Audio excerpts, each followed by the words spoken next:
Who's ready for the Dirt Life Show? Yeah, what is up, Instagram? Thank you guys for joining us on the Dirt Life Show here at Coin Power Sports for the Outlaw Series Can-Am 12-hour race at Texplex. Dude, it was a barn burner. So like I said, we're at Coin Power Sports today. Thank you very much to Travis Coin and Todd for letting us hang out here. We're going to see how my co-host sitting right next to me does. They call her Bellasita on Instagram. Bella Bouchard, how are you? I'm good. How are you? I'm doing fantastic, actually. Like, I'm so stoked that it's not freezing like it was in Texas. Like, it was terrible. Dude, so terrible, right? I had frostbite at the end of the day. It was so bad. So first thing I want to get out of the way is thank you to Bella and her whole family for making this happen so quickly. Called them up this morning, and they were just like, yeah, dude, let's do it. So it's going to be a pretty fun little show. We're going to talk with... Dude, a whole bunch of people. We're going to talk with CJ Greaves. Tyler, I think he pronounces his last name Remereed.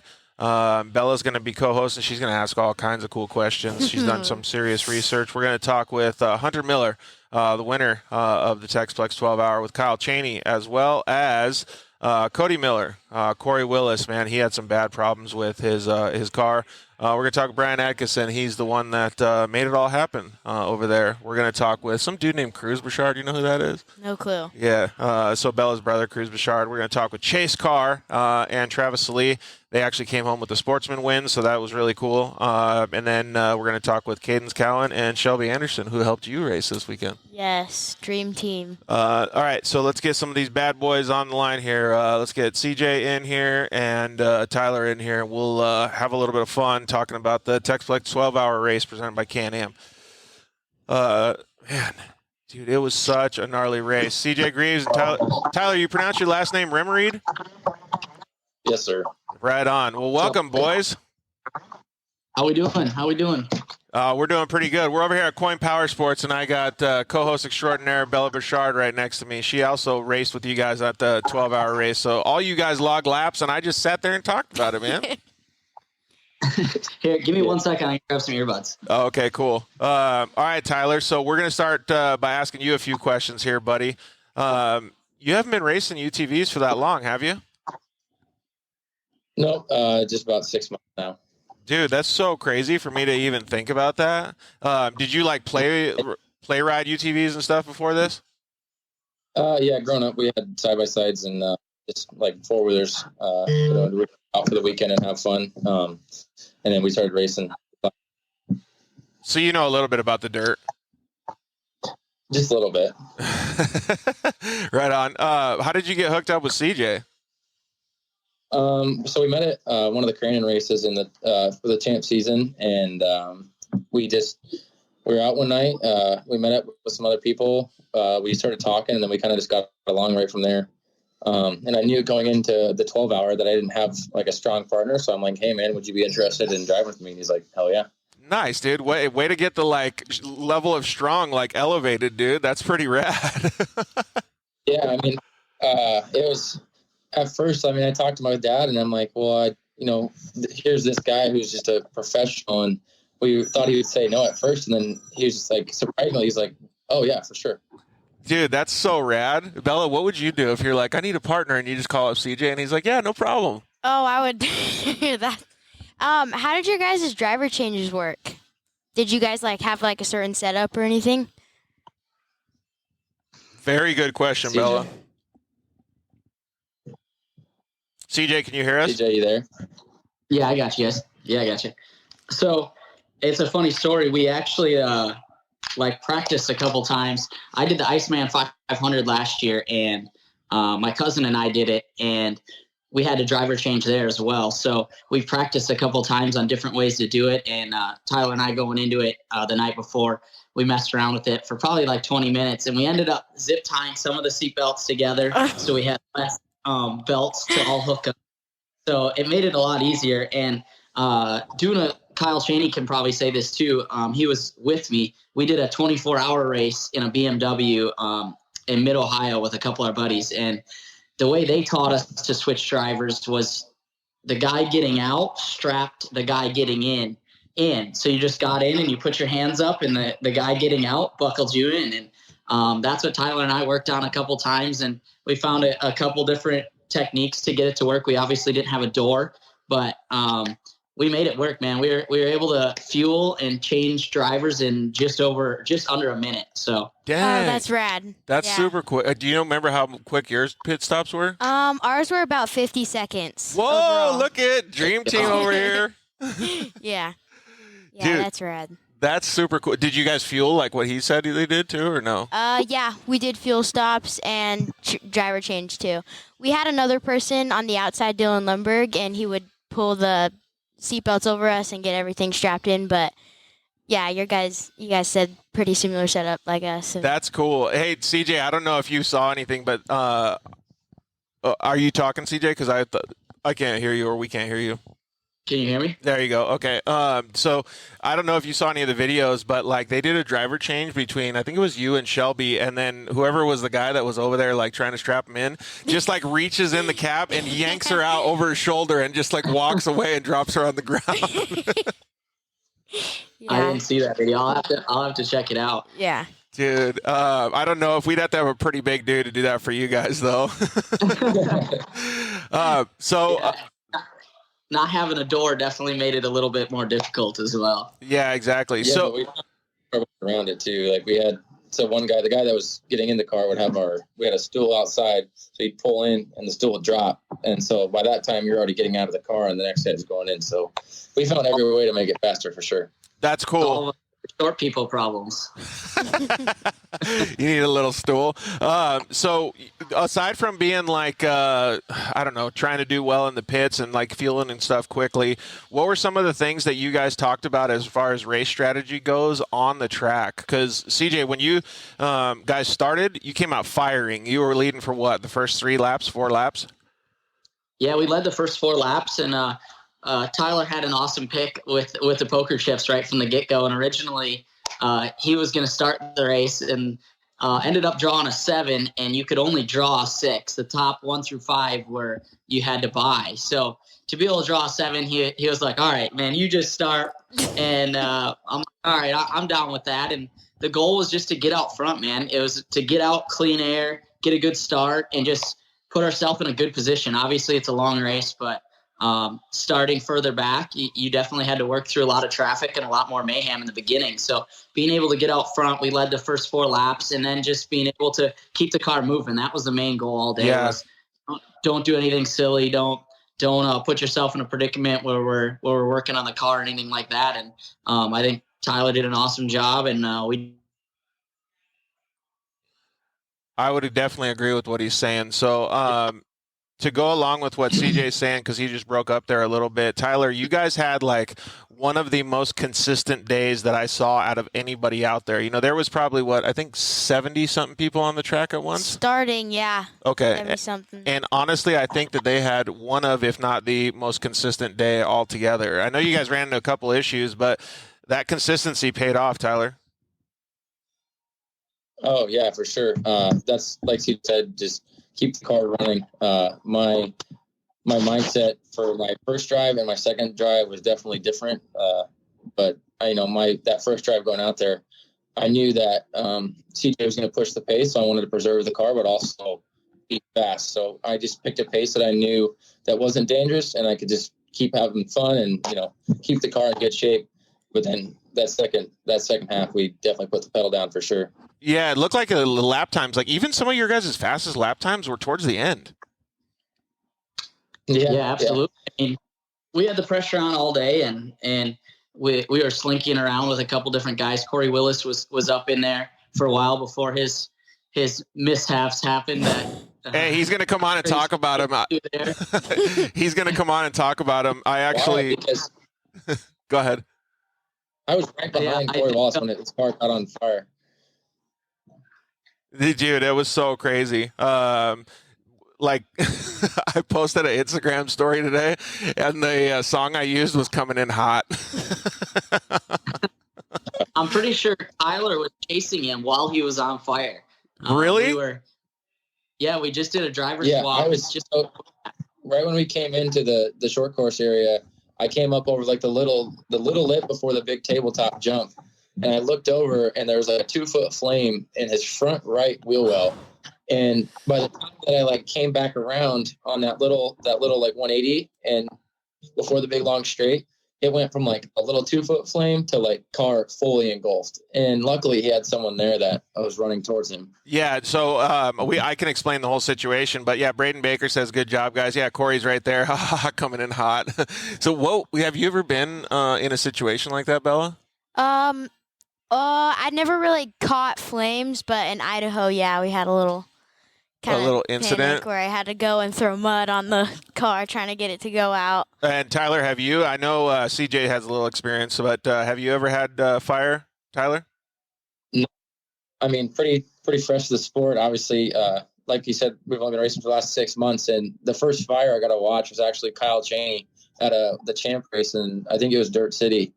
His something burst, and that was the first fire I got to watch at a racetrack. Dude, it's so gnarly. Never ever. I mean, I've been on fire a couple times, but CJ, like, what's the thing? Tim Farr was actually driving. What's his move? Like, because obviously Tyler got to see it, and he didn't know it was happening until that sweeper turn after the tabletop. Like, what's the move when you're in the driver's seat?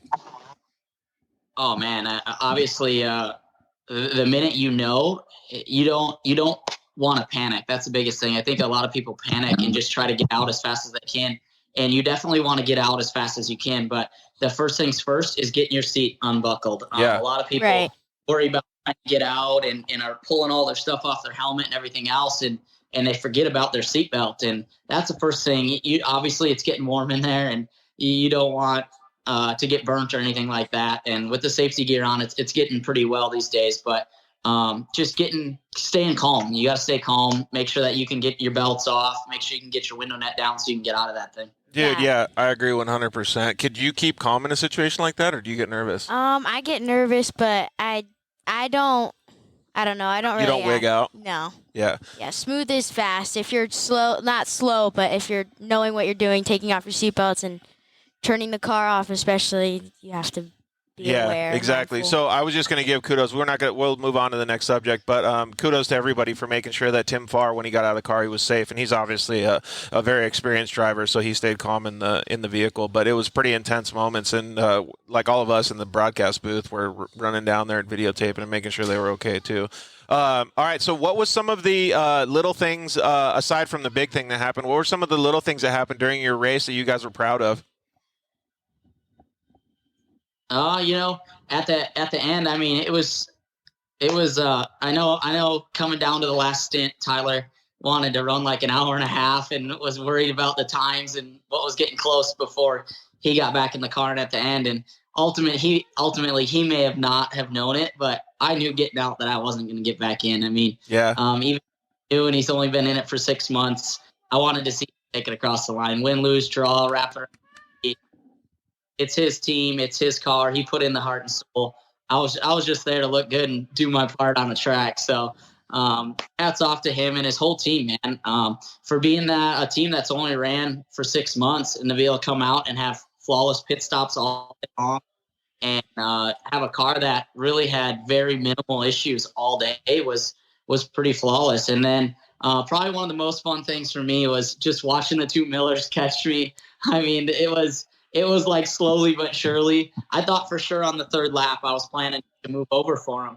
And we were like 3/4 of the way through the third lap, and we were in this little wash, and we caught a lapper. And I was able to get up on the bank and get around the lapper, and it gave me like 6 or 8 car lengths, maybe even more by the time they got around. And I'm like, all right, screw this, guys. I am leading 4 laps. I'm not letting you.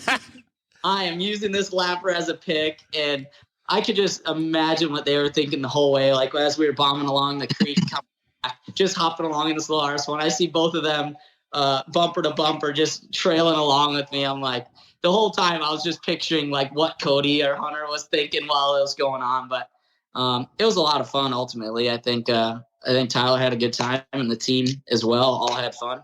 Yeah, what do you think, Tyler? I mean, overall, I was so thankful. What we were saying at the end of the night is we had a flawless day. The pits were our team was perfect. You really can't complain. It was amazing. When I first started building that car, I built that whole car. I took it all the way down to the frame and put it all back together. looked at my dad and I said, the only thing I want to do is give CJ a perfect car. Yeah. And I was worried going into it, but then, after, seeing what that car did and the day that we had, like, I couldn't be any happier. Dude, that's so cool. Bella, I don't know if you're getting the same vibe, but listen to him talk. That's that whole teamwork thing that you and your mom were talking about before we started the show. Oh, yeah. It's all about the team. If you don't have a good team, you're not going to have a good race. It's just how it is. Whether they're driver skills or not, you have to go in with a good mindset and a good attitude. You want to ask them, like, what their support system was behind just these two guys? Yeah, please. How was your pit crew and everything? I want to know who helped out. So, when planning wise, going into it, a lot of the guys that help me are like my buddies. Everyone has a busy schedule, and my parents both run, construction businesses. So we were trying just to get, like, a lot of it was family. I grew up racing a little bit, so the people that I had there, I knew I could trust, and I sat them down, and I made sure everyone had the same goal. I said, hey, this is what we want to do. And I said, I want to give this team and this car the perfect day. So no matter what we do, let's try to do it. It's super cool to see all that teamwork, though, right? Yeah. So Kyle Cheney's going to come on in a little bit. Wait about 5 minutes, Kyle, and we'll get you on here. So there was a lot of positive things that happened as far as the whole racing goes. I mean, these guys had a great weekend. You guys had a great weekend. Obviously, Millers, Cheney, Cody Taylor, everybody had such a fun time. But if you had to change anything, CJ, you go first, and we'll let Tyler. If you had to change anything about the weekend internally, not externally with anything that happened, but that you could do better next time, what would it be? I think that our biggest downfall was we spent the time to go get a oversized fuel cell and dry brake to make the pits a little bit better. And unfortunately, the way the fuel cell was set up, we couldn't use the last 3 gallons. So it made it really hard to figure out how many laps we were going to be able to go all day. And we thought we were going to be able to go a lot more than we actually were. But ultimately, man, I want to be racing for the overall win. If you could go back and say start from fresh, we'd both go, all right, we need to build a turbo car and be able to front with the Millers and be able to go fast. I think that was our biggest downfall is down the straightaways. We were doing low to mid 70s, and them guys were doing high 80s, low 90s. So yeah, dude, some of those guys in those turbo cars and Millers were part of them. Were doing 100 plus down that back straightaway. It makes a difference. 103s to 105s. Yeah, that's crazy. We were doing a whopping 76. Full tilt. That does bring up a good point, though, that RS1 was mad fast in all those tight sections. Yeah, absolutely. And that's what I'll think to myself when the Millers were chasing me. When it got really tight, I could barely inch away from them. And then we'd get out of that, and I felt like I was about to get steamrolled coming by. But ultimately, we had an awesome time. I mean, obviously, a turbo car would make you feel more competitive, but to be able to do what we did in a stock RS1 and have fun and be able to take a team that's new to the game and be able to run up front and the crew behind it all. I mean, his mom was phenomenal the whole time. Every time getting out of the car, I was like, something to eat. We got it set up to take a nap. Cool. You need to nap, anything. It was a whole lot. I was really glad I was able to do it. Dude, those weekends are the best because it brings you back to the real core, the roots of dirt racing, right? On off-road racing. Right. It makes it so fun. Yeah, your pit crew is everything. All right, Tyler, you got about 60 seconds. Tell me what you would change to make it better next time at the next 12-hour. All right, 2 things. The first thing is when we started planning, I asked CJ, I said, do you want to run an NA car or a turbo car? He said, a reliable NA car will get you on the podium. If you want to win the whole thing, you got to have a turbo. And obviously, the first point is I'd love to go back and have a turbo car.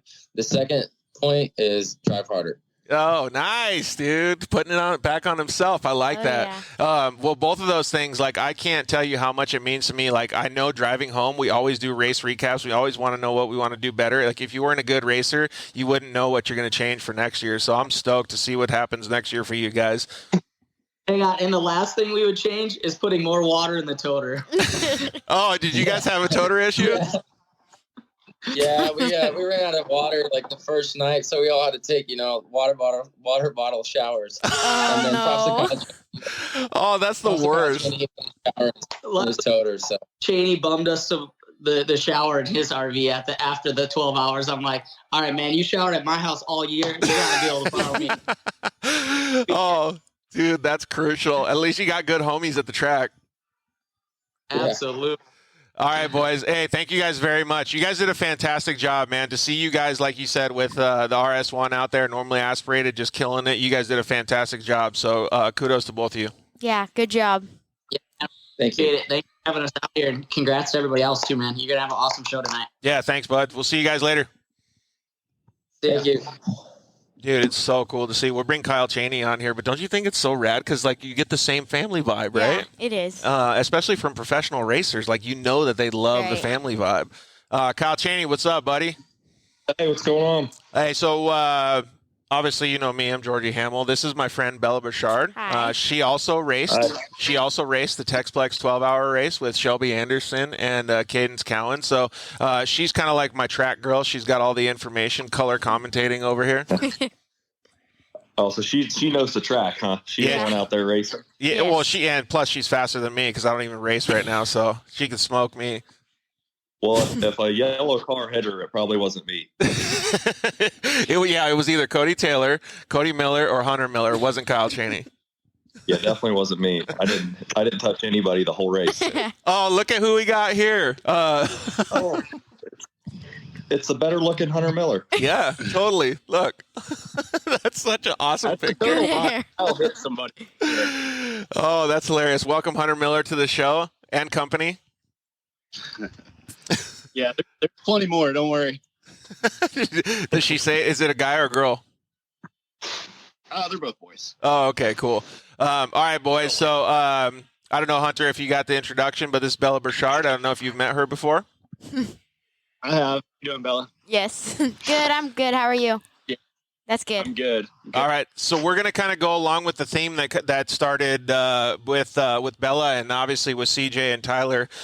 There's a lot of work that goes into winning these races. In your guys' case, with teamwork, friends taking off work, a whole bunch of camaraderie that happens in the pits. So maybe kind of tell us about that, Kyle, because you were able to join Hunter's program for this race and basically just fill a rent-a-ride and go out there and kick some ass. Yeah, I literally did nothing. I just showed up and I brought the good vibes and good looking people to the race. Yeah, and a monster truck too. Yeah, I brought my monster truck and we just showed up and I told Hunter if he wanted to win, then he was going to have to let me race, and he decided to win, so he invited me. Oh, he's being serious though. Like, he's completely serious. Like, The confidence. Amazing. that is cool though that you guys brought that vibe, like, because you made it a little bit easier for yourselves when you have that loose environment, right? No, for sure. And like I said, Hunter didn't want to get beat, so he's like, can't beat him, join him. It's kind of what his motto was. Yeah, is that true, Hunter? Yeah, he's taking all my lines here. Hey, he stole them from you, right? Yeah, I of course I did all the work, got everything ready. Kyle showed up like a rock star, sat over there, stared at his phone, staring at how much money he's losing on crypto. I start 33rd, get us to the lead, give him, car that's as tight as it started, and then it comes around the next lap with the plastic hanging off the front of it, bumpers bent, the lights are pointing. Oh, yeah, so let's actually keep on that subject. So tell us how the race went. So did you start, Hunter, or did Kyle start? I did, yeah. No, I started. I ran the key to him. Oh, okay. So Ran. A brisk walk, maybe. What place did you guys get on the whole shot? At last, probably. That's because you were too cheap to buy a chip. The only thing I will say for Kyle is that when he ran the key to me, he didn't drop it in the floor. Yeah, that's one thing. First thing he did was drop it in the floor underneath the metal grate that I have for a floorboard. Oh, great. Dude, that's hilarious, man. All right, so you got a really shitty start, and then you had to go through and the pack there. You guys caught up pretty quick. Well, actually, how long did you stay in the first stint? How many laps? Or how long, I guess? What was the time? Yeah, we're trying to do 3 hours, and I think we, after like 2 hours and 40 minutes, we got nervous we weren't going to make another lap on our fuel. So, you know, I was reading that we use 15 gallons, and I think the tank holds 17, and we were using about 2 gallons a lap. So, just not to push it again. Yeah, that's what a turbo car does, man. So It's way crazy. way less gas mileage than your RS1. Yeah. All right, so you handed off to Kyle after about the 3-hour mark. What's the move then? Just to go out there and shred? Because obviously he was tearing shit up. Yeah, I already had him such a big lead. All he had to do was cruise around in low range, and he'd Hunter Bear. was cruising around in low range and still managed to run over something or somebody. Well, Hunter put a horn in the car, and he has this really quiet exhaust, and people just don't get out of the way. And I kind of maybe used the bumper once or twice just to let them know I was there. And now Little there love is no tap. A couple love taps. And Nothing Brian, hard. 2 love taps. Who was the yellow Can-Am that was running around with the siren on the whole freaking time? Was that you? Cody, No. They were smarter. Cody Taylor. Yeah, I wish we had a siren. Dude, yeah. I just heard that siren like all around the whole course. I'm like, does he ever turn this thing off? Well, they were passing people the whole time. There was 100 cars there or something. It was ridiculous. Yeah, it was pretty rad, right? Let's see here. We got I don't know if you guys know this dude, Cody Miller. He's gonna try to we're gonna try to get him on here too. See how his race went. Was he ever in the lead, or were you guys always out front? Ask him about it. Cody Miller, what's up, buddy? What's happening? How are you? Oh, good, man. I just got a phone ringing over the siren on my race car. Hey, Cody, do you know Bella already? No, but how's it going? I'm good. How are you? It sounds like Cody's got some pretty crappy Wi-Fi, We're man. sitting down here for a game of poker. Yeah. Yeah, we need to get you on better Wi-Fi or a better cell phone signal, dude. He's playing World Series poker right now. Yeah, Mhm. figures. Looks like he's paying a lot of attention to us for All right. sure. Technology isn't working out. All right, boys. So, Kyle, keep giving me the info on the race. So, I want to actually get a little bit more serious. I know you guys have a loose program right now, but like, you guys really did put in a lot of work for this. You guys both understood what the plan was going to be. You wanted to execute. Last year wasn't exactly what you guys wanted, so you guys wanted to go out and win this year. Yeah, you know, like Hunter couldn't make it happen last year, and like I said, he wanted to make it happen this year. So, but no, Hunter did do all the work.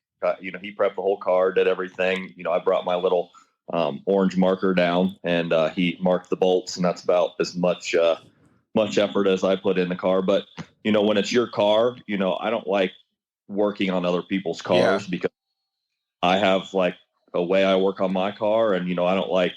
I know everything's done when I do it. So, you know, I just kind of let Hunter do everything. And, you know, he's a really good mechanic, probably a better mechanic than he is a race car driver. So, you know, I put my faith in him and his mechanic skills. Well, yeah, that is true, though. Like, when you guys are working on the cars, like, they're out there, well, clearly weeks before, but they're out there making sure that the car is in tip-top shape. What's the communication you guys have? Because Bella kind of asked this question before. Like, before you get into the pits, like, do you guys give information when you're coming in on what's going on with the car? Because you guys both can feel what's happening with the car better than most.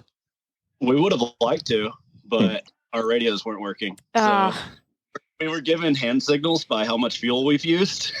And I knew when he got to 13 that I was getting in the next lap. So that was about the only communication we had. But, you know, aside from Kyle screwed up my plastic, honestly, like that thing, it's my KOH pre-runner, and all I'm going to do is change the shocks and tires, and it's ready to go to KOH and start pre-running. Like, it's still that fresh. Dude, that's so crazy, don't you think? It's pretty good communication for the circumstances you guys had. Did you have any questions for him? Not really any. So Bella started a little bit further back than you guys. What place did you guys start in? 57th. And moved up to what place? 5th. 5th at the end. So she had to move through 52 cars, or their team had to move through 52 cars. You guys feel like you moved through that many cars, or did they get the win on that one? Oh, they beat us for sure. Yeah. But honestly, like with Kyle's running skills, we might have started first. I love these interviews, don't you? Yeah, me too. They just joke. So what? Well, Go ahead. We Kyle. were like 30, and I did on Sunday's interview. Everybody's talking about our top speed, and everybody said it was like 110 or something. That's a lie. We were doing about $170 at least. Yeah, I was gonna say 169 sounds about right. Yeah, we were right around 169 mile an hour. Yeah, exactly. So I was actually talking to most of the people that had turbo Can-Ams, and I think I overheard some people saying that, so I just kind of guessed on it. But I still think, honestly, like if we're just talking technicalities here, I still think those RS1s had a massive advantage in a lot of those tight sections. I mean, you guys could throw it around, but those things just dart and move like nobody's business. I mean, it was really tight. There were, I don't know what, 2 straightaways where you got to really haul an ass. And one was maybe 5 seconds. The other one was 10, and it kind of snaked back and forth, had a big ski jump in the middle of it. I don't know. I felt like our car worked really good as long as you kept it in the train tracks. The track was really tricky because there was like a groove right up the middle where you had all the grip in the whole world that you wanted. And then if you got outside of that, it was like being on ice. Right. I mean, I do blame Kyle for running into stuff, but I can certainly see how it happened. Because How was it with those trees? Yeah, I saw a video of you almost parking it in the street in the creek. that was Kyle. Oh, yeah. No, I came around that corner and I just got out of the groove by that much, and it about went down in there. I mean, and I thought I was going in, and I thought as I'm going down in, I was like, well, shit, at least I have a winch on the front of this thing so I can pull myself back out. But backed out. Well, dude, like Bella, did you notice that like right when you got out of like what he's talking about, like the train tracks, like it was like Pebble Tech on the top, super slippery. Yeah, if you weren't in a line, you were off the other way. It was like a hit or miss type of deal. Hey, do you guys want Ryan Tewksbury to come on with us now?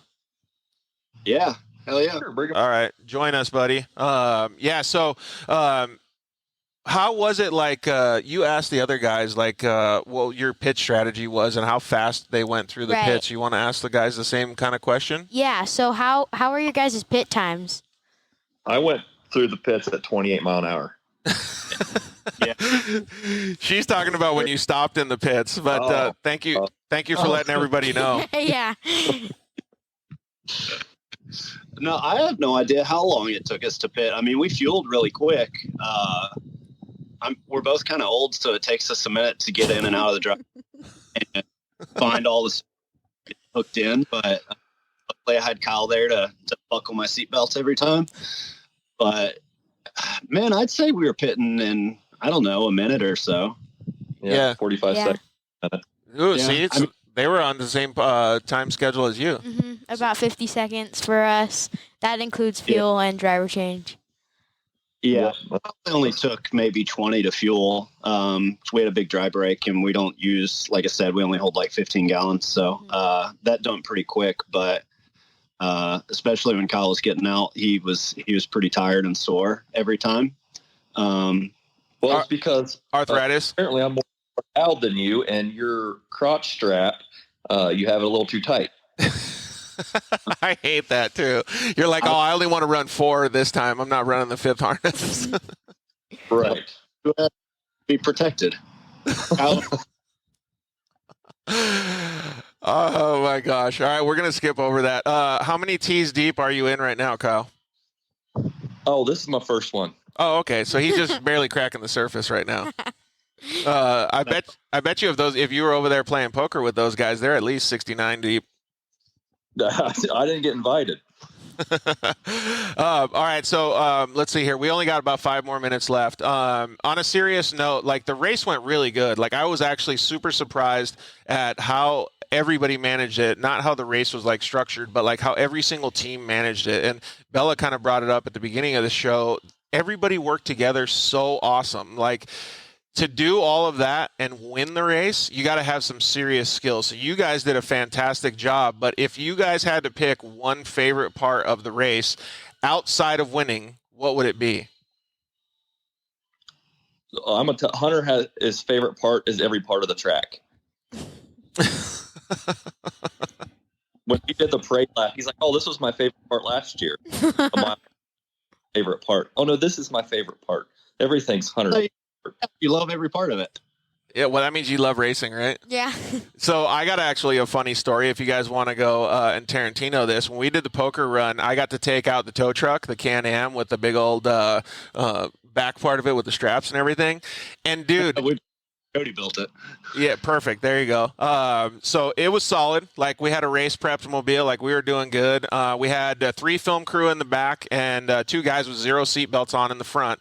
And there was some guys that were probably, I would say, 6 or 9 liquid. They were hydrating real hard, 6 or 9 beverages deep. And they were just ripping in a 4-seater Can-Am that was dropped. It looked like it was Long Beach Lloyd's like car, like just on hydros. And then there was another guy that took Casey, I forgot, was like from UTV magazine or something like that. And all of them didn't know each other. They were all separate, and they just jumped in random cars. And they were going so hard next to us, battling with us, and we whooped them all. I believe I heard someone even flipped on the parade lap. What? Yeah. It's a parade lap. Yeah. It was even a pro. Oh, my gosh. You want to call him out or no? No, I ain't gonna call him out. For like first 4 laps. The whole time. Oh, that's hilarious, don't you think? Yeah. So everybody had fun this weekend. I got in my 1 race lap, and everybody else got in probably about 10 more miles in their race lap because we were just shredding on everybody. Shredding. Completely. So if you want to know who won the poker run, you can look at this guy right here. We damn sure did. No, we didn't. The other guys that were staying hydrated, I feel like they won in their minds, though. Yeah. Anybody hydrated always wins. All right, so we still got 3 minutes left. What kind of questions you got for these guys to make your race program better for next year? Maybe they got some hot lines or something on the track. Yeah, any advice, really, please. I want to win next year. Yeah, just put Kyle. You'll automatically win. Okay. Yeah. That I don't isn't. even know. It's not a bad idea. It really isn't. I mean, I'm up for auction, so To the highest bidder. highest bidder. Super fun race. That one's one of the highlights of my year. I love it because the whole pit crew is so involved. You know, And it was the only one this year too. is it? No. You guys were winning the whole day, man. Hey, were you guys ever not in the lead other than the first 4 laps? Did you guys come out, or was your brother in the lead too? No. After we got into the lead, we started 33rd, and I think Cody started like 11th or so. But the first couple laps are so slow, and I don't know how I got up there because honestly, I didn't pass that many people. I might have missed part of track or something. I don't know. Dude, your pace was pretty fast though. Those first couple laps, like we were looking at it, and I forgot if it was Dustin Jones or whoever I was talking to in the booth. We're like, dude, he's moving pretty good. Like we actually commented on saying something like, if he keeps this pace up, I don't know if the tires will last this long because the car was actually going pretty good. The tires didn't last. Don't worry. No, they were slicks at the end. Oh, yeah, same. Were yours too? Oh, bad. By the end of the race, like the last 2 or 3 hours, how was the track for you guys? Because I know it was pretty beat for me. Yeah, it was, as long as you stayed in that groove, it was fine. But if you got out of it, like I said, it was an ice skating rink. So Yeah. at the very, like I wanted to put down a hot lap at the very end on the last lap, and I like started pushing and then made one little mistake and kind of went off the track a little bit, got back on. I was like, all right, I just need to keep her going, and did another one. It's like, I'll back it down. I just need to chill out. Who was in the car the last 3 laps? I was. Dude, I watched you go around that corner like by the broadcast booth and then head down that straightaway into the back section. I was like, holy crap, this is daytime pace. Like, how can he see this good? Oh yeah, no. Dude, you were holding it down. Baja Designs, you can see as good as day. Dude, it was crazy. I was like, man, he's freaking cooking it this last lap. So that must be what you were talking about. You want to throw down a heater. Yeah, and coincidentally, that corner right by y'all is like one of the only corners on the track that had grip all the way across it Right. because it was course. So actually, almost too much. Like you were fighting it through those corners because the car was so hooked up. Dude, that's cool though, man. It's like an RC car at the end of the race. The tires are bald, but they're nice and warm. All right, if you guys had one thing that you could do better for next year, what would it be? Kyle, you go first. Well, I will be like serious. I would have better brakes because I think we probably could have gained 30 seconds a lap if we had brakes that we could trust for the whole race. Okay, Yeah. That's actually a good one. What about you, Hunter? No, that is pretty good. I didn't think about that. We were focused on not using the brakes at all. Holy crap. Okay, Brian. Hey, dude, he's got like, what is that in the background? Is that all fire? Are you in your PJs too there, buddy? George, you requested, buddy. It's late night for me. It's my bedtime. You wear You hats when requested you the fire and the Christmas. you wear hats when you go to bed? You just Oh, I got represent, buddy. oh, it looks comfy in there, man. I'm kind of jealous. So you got cookies and milk, the whole deal? Man, I just got back from New York City. It's been a day. We're just unwinding. Well, thank you very much for joining us, dude. And yeah, so I appreciate you guys coming on and talking about your breaks and basically nothing else serious. It means a lot to me that you guys take this media stuff very, very seriously. Hey, I'm curious about that. Don't let you get ahead in life. Oh, that's awesome. They're pretty fun though, right, Bella? No, they are. They're entertaining. See, you're making the fans happy, dude. Yes. Way more entertaining than CJ. He's boring. CJ, if you're still watching, you can slide into his DMs. They're all the time. All right, boys. Well, thank you very much for coming on. We're going to try to see if we can get, well, actually, if you guys want to stay on, one of you guys has to jump off, but Corey Willis is going to come on, and we're going to talk about him burning down the house. Oh, boy. All right.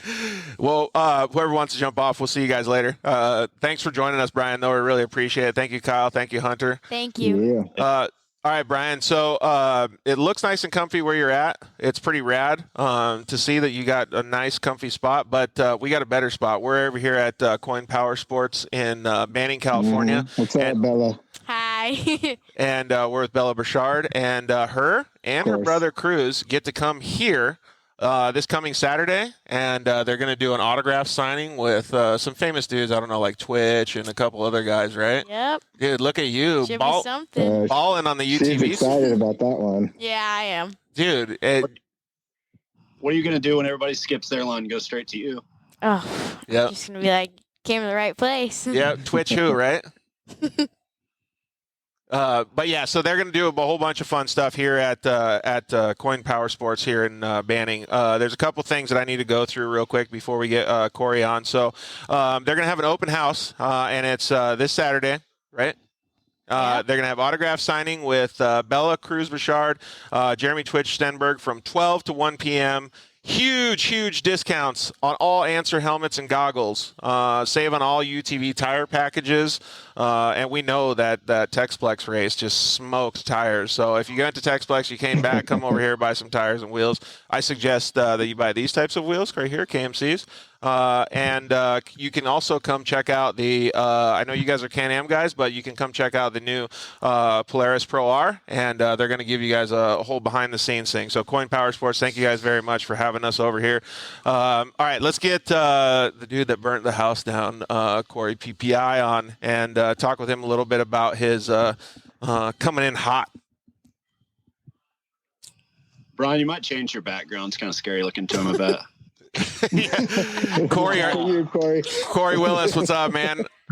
Hey, how about Brian trolling me over here with the fire? I know what you're doing, bro. I know what you're doing. Don't you think that's hilarious? Yeah, that's awesome. Well, thanks for joining us, Corey. We really appreciate it, man. So you didn't have the best race. We're going to get Hunter's opinion on what happened. You're going to get Brian's opinion on what happened. And me and Bella are probably just going to be over here laughing the whole time. Probably. So tell us a little bit about the preparation coming into the race, who you had driving with you, and what happened. Yeah, we were super freaking prepared coming into this race. The race before this, we got kind of caught last minute at that nitro rally, so we hurried up and got a car and prepped it and good enough and went to that, which put the 12-hour car a little bit on the back end, but we got back and just freaking thrashed on it. My team went from top to bottom 1,000 times. The car was the best it ever felt. But yeah, we got bit by that freaking fuel tank though. Yeah, what was It came in hot. What was the issue then? So if you haven't seen it lately or on Instagram yet, we posted on the Dirt Life show that unfortunately he had a fuel tank issue.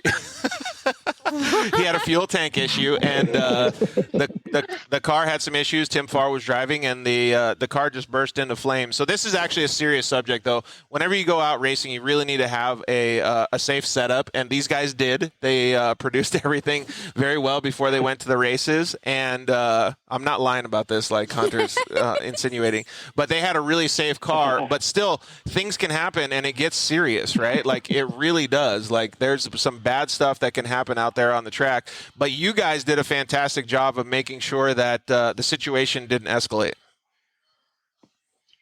Yeah, I mean, Brian and his crew, and then Cody and Ben were out there freaking throwing down at it, trying to put the fire out. Yeah, don't forget QT and Dustin, or QD and Dustin too. Yeah, QD and Dustin as well. Everybody was freaking thrashing on that thing, and we had everything to be at TD spec. So, we ran that same tank last year, and the thing is, when we got started in the race, we set a pace, and it was, low 23s, high 22s. And my brother called in over the mic and said, hey, we need to pick this up, 20, 30 seconds. So I picked it up a little bit and ran like a 22:42. And we liked the pace because I felt on that 22:42 as well that the brakes more than likely wouldn't make it through 12 hours if we pushed much harder than that. And so I called that in over the radio, and I said, I think this is the pace we need to run. And with our big fuel tank, we don't have to make as many stops. We can make it to the end of the race at this pace. 21s aren't happening. Like we're going to tear the car up. So whenever which we were already out, but seeing Cody and Hunter, Kyle all run freaking 21s, I was like, there's no way that freaking car is going to hold. But they were holding them. It was doing good. But yeah, we inspected the car when we got back, and from what is there, I mean, that thing's burnt down. But it was pretty positive that it was a crack at the bottom of the fuel cell that developed over a couple of G-outs prior to us turning up the high speed. Dude, that's so crazy. When you saw the car, Hunter, what were you thinking? I don't know. I didn't see it. I just heard about it. Were you not in your car? No, Kyle is out there, and I was actually going to get some lunch at my buddy's trailer. And then I saw the water truck go by honking the horn. I was like, something's going on. And I walk outside, and all I see is huge cloud of smoke, black smoke. So I knew somebody was on fire, obviously. And I kind of ran in that direction, and then, heard that, Tim was driving and everybody was fine. And obviously the water truck was over there and it was getting out. So no big rush on my part, but it was still, you don't want to hear about that. That's scary. We've, back in our early days of side-by-side racing, we experienced some fires ourselves, and it's a really, really scary thing, very dangerous. So we're just very happy that nobody got hurt in it. That's the most important thing. Yeah, 100%. And it was a good thing that I saw that happen. I mean, obviously you had a whole bunch of track crew and everybody ran over there, but Cody, your brother, actually ran over there, and with his fire suit on, he could get a little bit closer to try to put out some of the flames and stuff. So I thought that was such a strong move by your brother. Yeah, for sure. He took both the fire extinguishers out of our pits that we had there for when we were refueling. And, it was good intentions, but I don't think it really made a dent in that fire. No. Pretty hot. Not at all. That was hot. Not at That all. was a hot one. Yeah, dude, the water truck, like even when the water truck first started, it didn't do crap to it until after it fully suffocated it. All right, so aside from the fire, how did you think your pace was to compete with the leaders and stuff? We definitely had the pace running those mid 22s. I knew we had another, 30% or so left on the table at that pace. And my plan was pretty well to run. I mean, as the day went by and we did the math, but it looked like we had probably been able to run 22:20, 22:30, 40s pretty well most of the time, considering that our normal fuel tank capacity would have been there. We had issues, though.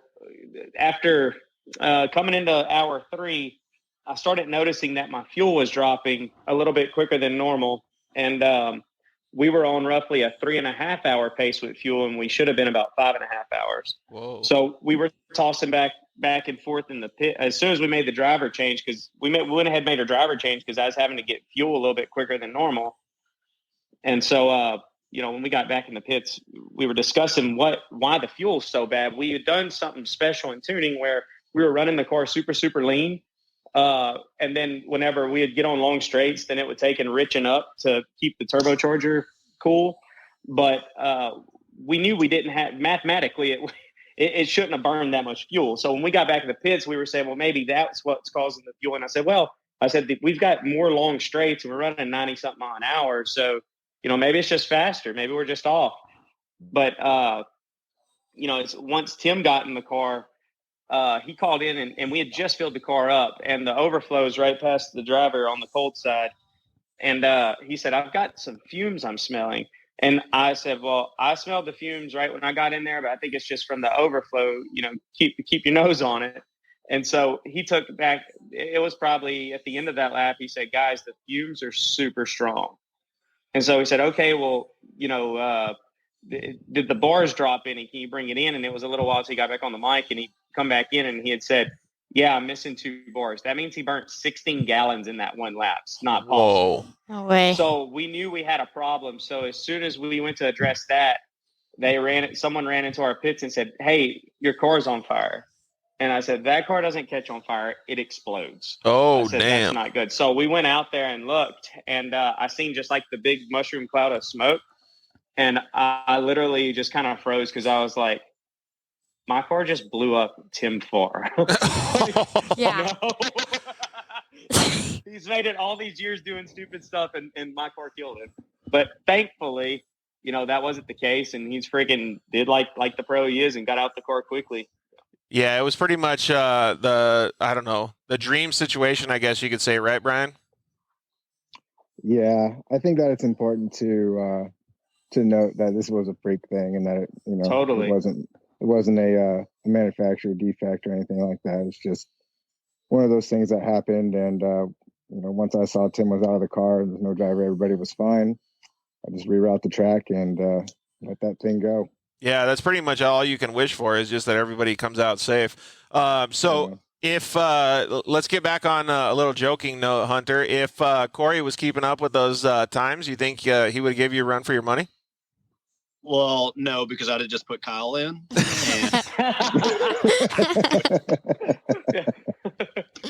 Halo Kyle. Oh, the angel that wins everything.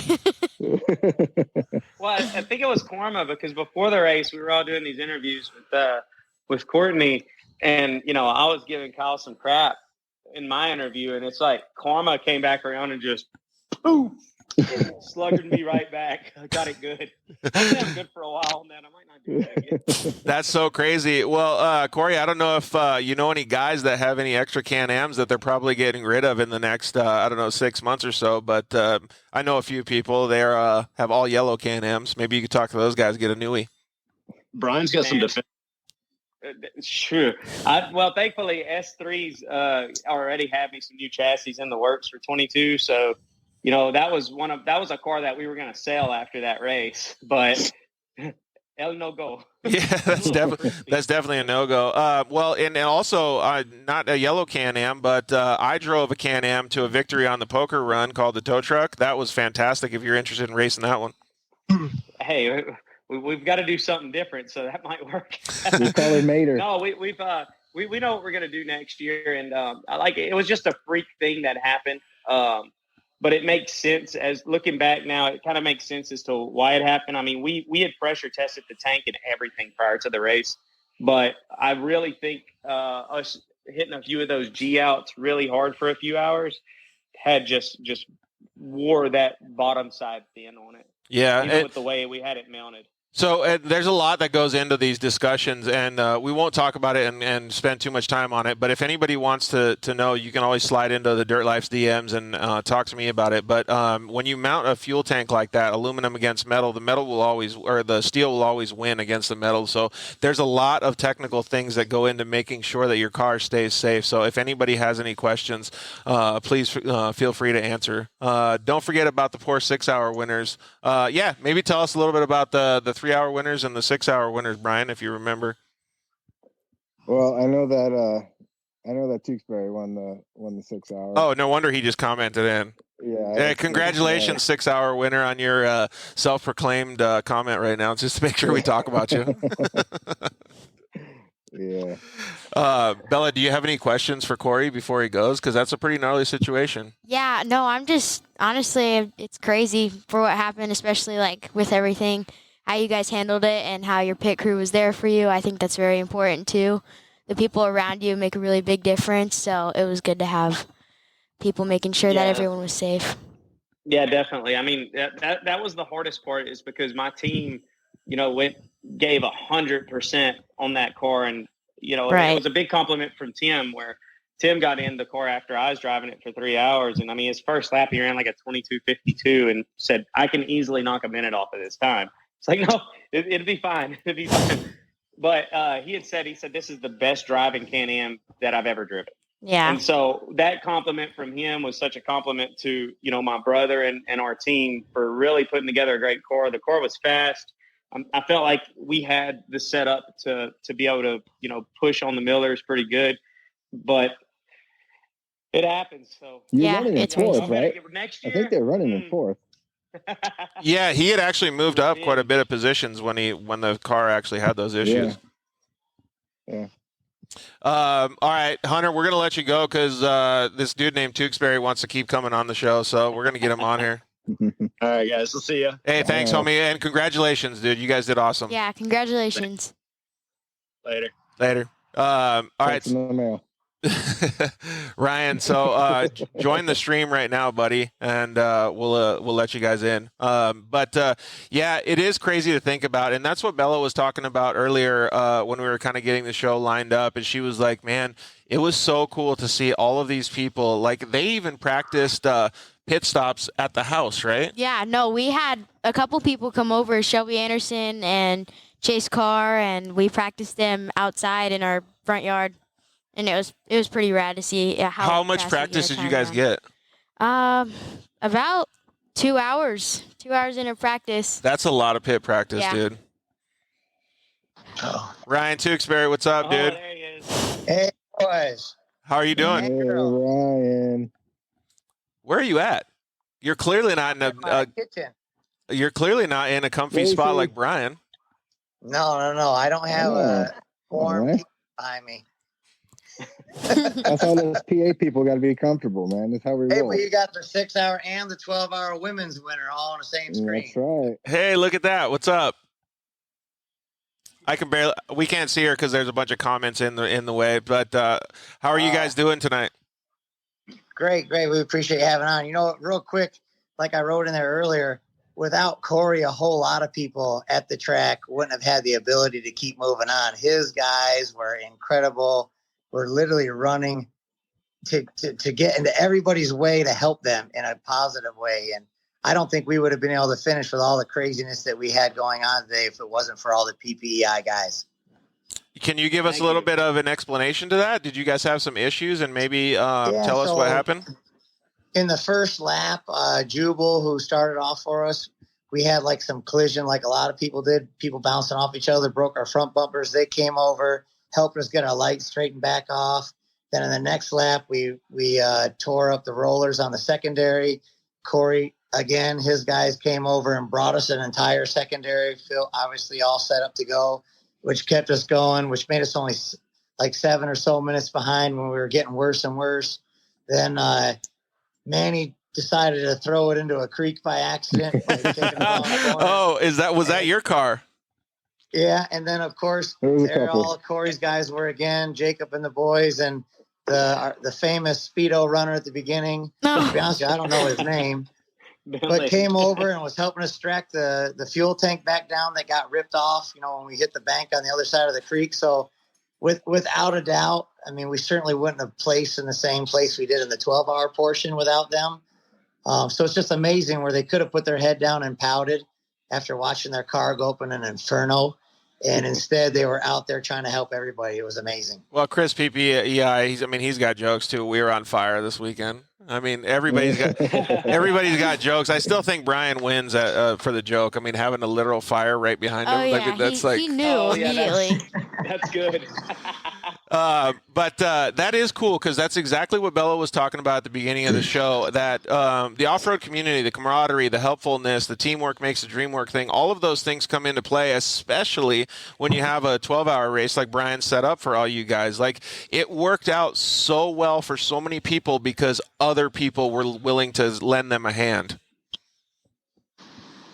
Yeah, I agree. This race has really turned into something awesome, and I'm so happy with how it went and how everybody just loved it. I couldn't ask for anything more, really. It's such an awesome race. I look forward to this every year now. Me too. Does that mean that you guys are, Corey, does that mean that you and Ryan are both going to be back for the 2022 12-hour race?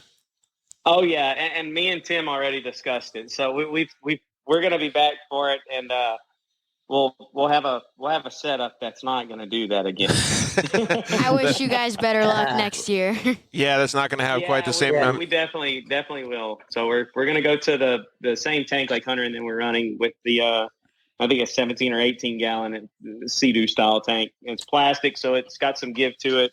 I think that's the best call. We're going to do a suppression system and a firewall on that side, just for even more safety. Yeah, 100%. Yeah, that safety thing is so, like, it's true to my heart, man. Like, I'm a big safety guy. All right, so we're going to get the boys on, Cruz, Travis, and Chase Carr in just a little bit here. But let me ask you guys one question. We're going to go down the screen. I'm going to ask Brian first, then Corey, then Ryan.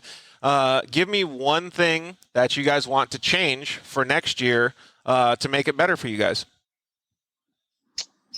For me, I think we learned a little bit about how we're going to do the pits next year and how we can make some changes so that there's no gray areas with the rules and stuff like that.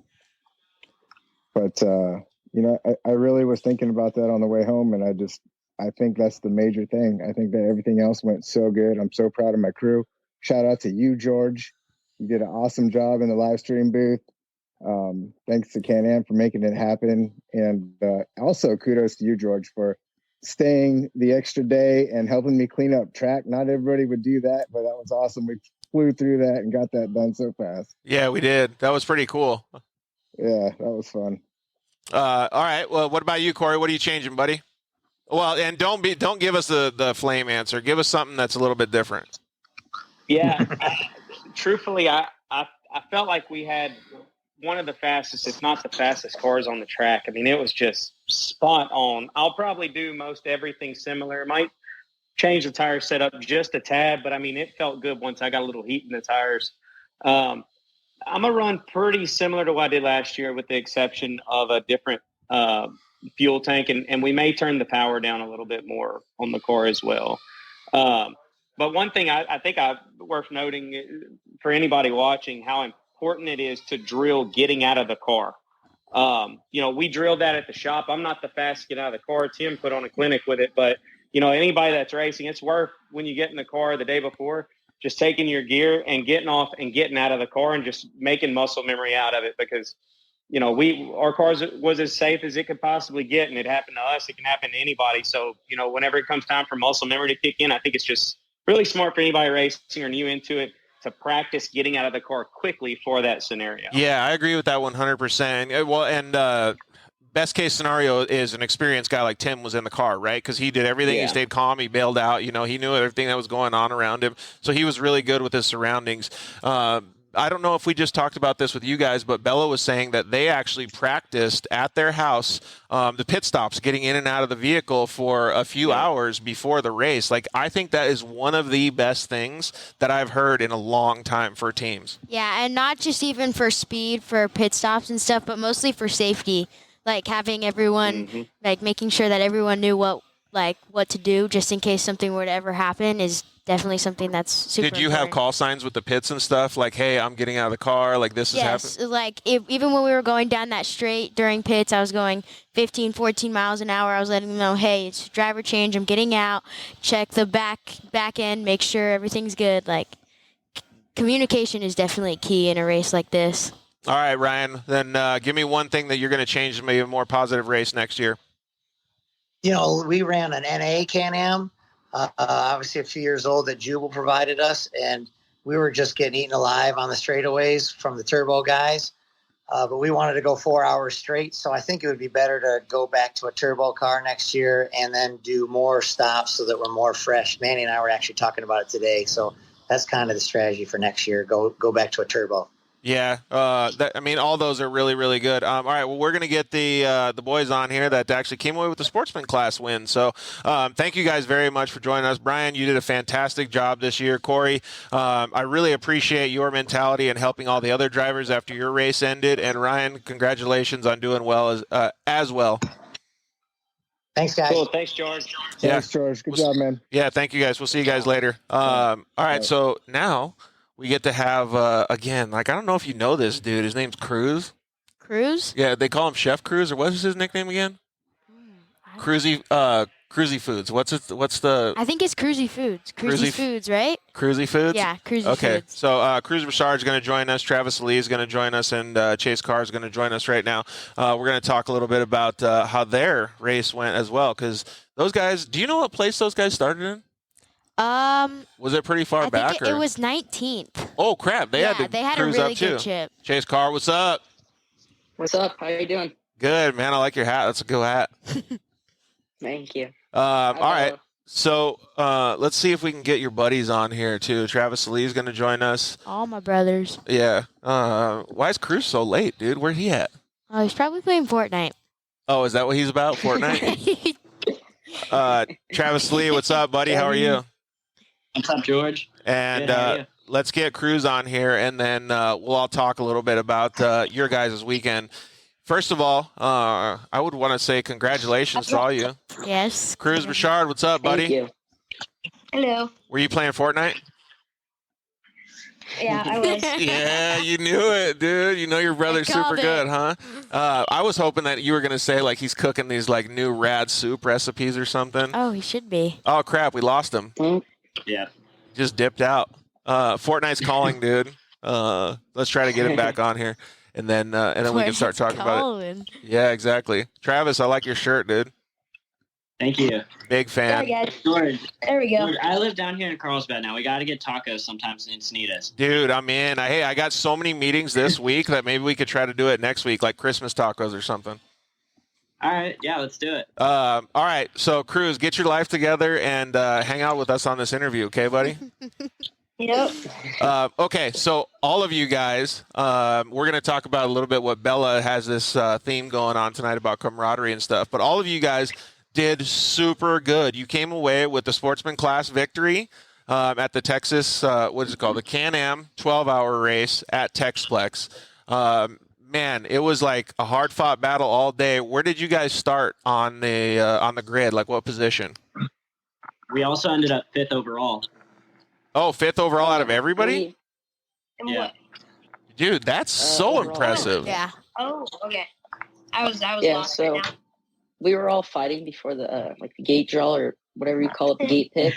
So who's gonna pull? felt the luckiest Cruz ended that up day. doing everything.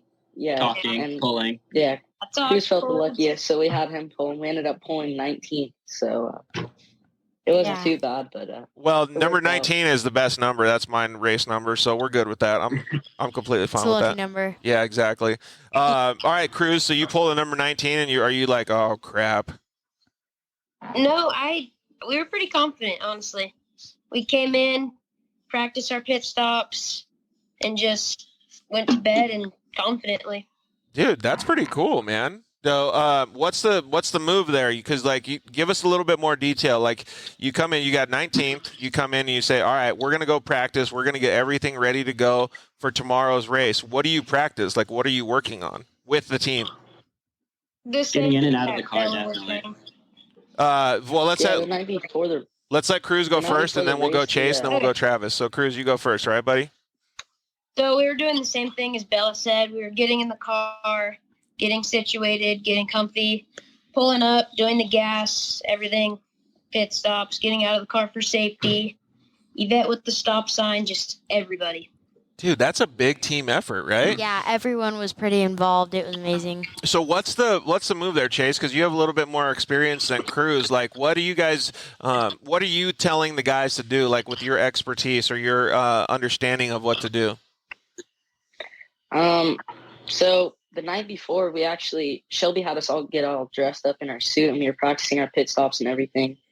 And during the day, like Bella said earlier in the stream, I started. So we came into the first pit stop, and I got together with one of the Can-Ams in the back section. And Shelby was making sure to, at our pit, or like a driver's meeting, I think it was the weekend before, right, Cruz? We'd had like a team meeting. Shelby was making sure that we were communicating really well, like Bella said. We were just trying to make sure everything was all good in the car before we handed it off to the next person. Yeah, all your ducks in a row, or your I's dotted and your T's crossed, kind of thing. And that's something that you've learned in your racing career so far, right? Yes, it has been. All right, Travis. Well, give us a little bit better understanding of what your role was when you guys were talking about like pit strategy, when you were going to drive and things like that. I knew that I didn't really have a role because I wasn't at the first driver's meeting. I was at the second one. I think we were up until like 1 or 2 in the morning practicing pit stops and stuff. Dang. And then I know that my mom was on stop sign. My girlfriend was on time splits, and my dad was checking the car with Chase's dad. But all I really knew was just get in the car in the middle and drive your race. What ended up happening is we said, let's try not to race too early, like get up to the lead too early. And then all of a sudden there's a Pro R in a tree and everybody's stopped. And all of a sudden there's a leader right in front of me. I'm like, oh, what do I do? Do I pass him? And then that same lap he ended up pitting. And we just kind of went from there and started stretching a lead. I think I got it up to 8 minutes, and then Chase got up to 15 at the end of the 12-hour. It was right about 15, or Cruz had it up to 15, sorry. And then all we really knew what to do was just drive a smooth, clean race. One funny thing is I came into the pits behind Bella, and there's just barbed wire wrapped up in the back left corner. Oh, we don't talk about it. Okay. That was on your car? Yes. Oh, crap. We had a little oopsie. So you saw it and you were helping her by letting the drivers know or letting the team know? No, I didn't know until they were ripping it out of the car. Luckily, it didn't cut a brake line or axle boot or damage the car, really. It was perfectly wrapped to not harm anything, but also perfectly wrapped to get in the way of things. Oh, crap. So it's lucky they caught it when they did? Yes, definitely. Dang, that's crazy. So you know where the right was, where like there were the 3 posts and it was a fence? Was that where that was? No. That you got the barbed wire? No. Okay, because I just saw like there was a fence there the lap before, and then it wasn't there the next lap. No, you wouldn't even know that there was barbed wire where I went. Somebody smoked the fence? Did somebody? Yeah, there was so it was like this straightaway where there's a bunch of split sections where the left side's rough, the right side's pretty good, and it's really high speed, and then you come up to this flat right that was it's like you were on ice skates coming into it, where if you didn't brake early enough, you were blowing the corner. Yeah, who said that? Was it? Yeah, I think it was Hunter or Kyle, maybe. But I don't know. I can't take them seriously, so. All right, so excuse me. So Cruz, you're all going through the race. You kind of like, well, actually, what's the game plan? Is the game plan to go out there and drive a nice, smooth race, like you guys were saying? Well, we went out thinking just drive, like you said, a fast, smooth race, and just push when you need to, push when you don't. And yeah, just kind of went from there. Think you might know Beach Girl at heart. She says, what was one of the most scary moments you have, and how did you handle it? I think that's probably directed toward you, Cruz. Probably going down the straightaway first lap, not knowing how slippery the course was, and I blew a corner into the trees. Luckily, I almost hit it, but I didn't, so that definitely saved the race. Yeah, that's pretty. Definitely the scariest thing for me too. What, the first lap? Yeah, just the first lap going out, not knowing how slick it was. I mean, it wasn't too bad until we started like getting later into the race when the tires were like drag slicks with no grip. Yeah, that's a good point. If you guys had a finely tuned machine like the one I won the poker run in, that tow truck, you'd have been fine. Yeah, we would have been dialed. What was your favorite part or the scariest part of the race, Chase? I did the same thing as Cruz on, I think it was my second time in the car. I think it was second to last lap. It was a super long straightaway into a right-hander, and I underestimated it and came in a little too hot, but luckily I started like pitching it sideways a little bit, but I corrected it and we were all good there. But, yeah, it's like I noticed. The only other scary.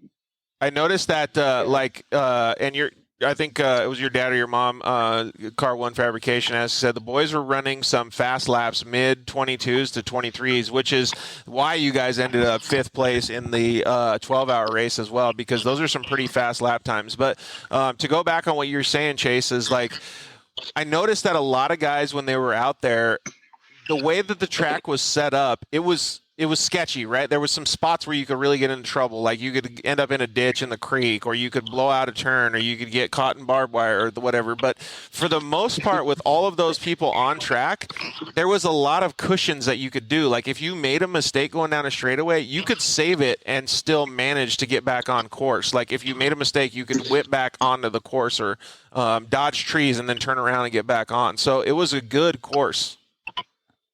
Yeah, it was definitely a fun course. Again, thank you to Brian. He put on an awesome race. Every one of us had fun. I just couldn't thank them enough.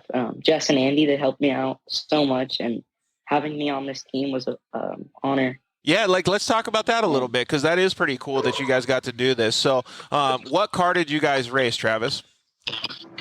We raced Cruz's car. Okay. Once again, like Chase said, I can't thank Andy and Jess enough and the whole West Coast Motorsports team. I mean, I'm so glad that I was a part of that team this year. And next year, hopefully going out there to defend our title and doing it again. Pretty sick, right? Okay. Go ahead. Richard, their mechanic, did an awesome job prepping the car, went from top to bottom as many times as you could count. They had endless nights in the shop trying to figure out every kink in car. But we got it all figured out, and it paid off. So 2 things there. Teamwork makes the dream work, and preparation is key, right? Yes, definitely. So that was pretty cool. So obviously, Chase and Travis, Cruz let you drive his car. That's really cool to lend it out and be able to do that. But what was the, did you just get a call and you were like, whoa, they're asking me to race the 12-hour race? What do I got to do? And you ask your parents and just figure it out, or what?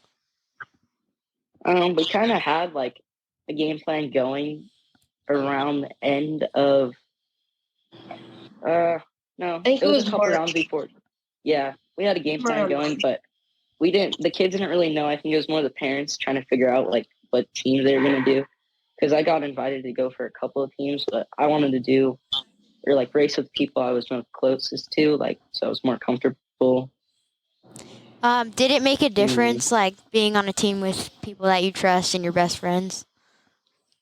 Yeah, definitely. That's good. And Travis and Cruz have been showing a lot of good results, so that definitely made me more comfortable.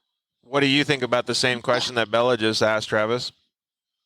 I definitely feel the same way. I mean, especially racing with each other. I mean, me and Cruz have raced with each other since the 250 days. Even me and Bella and Chase. All 4 of us have raced since like 250s and just worked our way up together. So I feel like definitely racing with each other and knowing each other's paces is a big part, and being able to trust the other people that they won't make a mistake and clean off a corner in a tree. Because there were some tight sections out there, like that one tree section where like if you weren't completely in the middle, you were going to clean a right or left corner off. Yeah, dude, we went and cleaned up the track on the day after the race, and those trees on the bottom where people were just rubbing them, that were just smoke. Like the bottom of those trees were just all the bark was off of them, and people did clean themselves out there. So one of the things that I was going to ask, and I think, Bella, we're going to ask you and the girls the same thing, is all three of you guys are used to competing against each other on the track, but you have so much respect for each other that you guys can work together as a team. How did that feel? Because it's a totally different program at that point. Like, it's a totally different mindset. Oh, am I talking? Yeah, go. You go first, Cruz, and then we'll let Chase and Travis. It was kind of like, it was good knowing that I had fast and smart and consistent people in our team. From, like Travis said, from going from 250s to 570s to RS1s, 1000s. So it was honestly a dream team. Yeah, that is cool. And so did you feel the same way, Chase, or were you like, well, I mean, all you guys are friends. It's kind of not the same, right? It's a little different when they're older. But, yeah, give me your vibe on when you got the opportunity. Yeah, it was definitely it was really cool when I got the opportunity to race with them. I definitely know Travis and Drew's really good. We always go over to each other's houses, hang out all the time. Like you said, about the racing from 250s up to RS1s. I'm not in the same class as them anymore. I'm actually in the 1000 stock class. But this season coming up, I'll be in the pro stock class. Each girl at heart asked how old we are. Yep. 14, Travis is 14, and Cruz is 13. Yeah, so you guys are all right around the same age. And Josie Christensen asked, boys, how excited are you that you guys won? Cruz, you go first. It was honestly unbelievable at one point when we first got off the track. And then it started like slowing down, getting into everybody's heads, and it was like, wow, this just happened, you know? Yeah, totally. Yeah, he got off the track, and we didn't even really think of like what we just did. Yeah. Like no one was really like, you think like you're super excited, like don't know what to say, but we really were just acting like, oh, we just went and run like a race, like a 170 race or something like that. Dude, we weren't that excited until it like actually soaked in. I was probably more excited for you guys because I was looking at the results sheets and I was like, yes. Yeah, it was rad, especially like seeing everyone. Oh, you guys should have watched people on the sidelines. It was crazy how like so many people were excited for you. Will you read off that comment by Brian? How cool was that start, boys, by Brian? All right, so ask Travis a question. Travis, how'd you feel about that start? It was pretty sick. I mean, all the people just lining up to run to each other's cars and how fast some people were. It was pretty cool.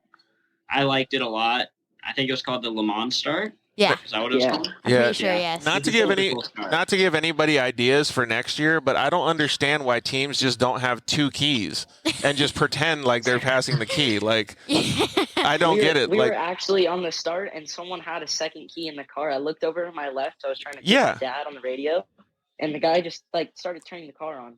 Yeah, and there's no way to monitor it. I mean, how are you going to not get caught? I mean, like, it doesn't even matter. All you got to do is just wait for your dude and then just fire it up and go.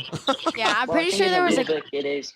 So, Brian, you have to only have one key. Yeah, I don't know how you have to do it, but I checked every car. There you go. So Brian did check every car.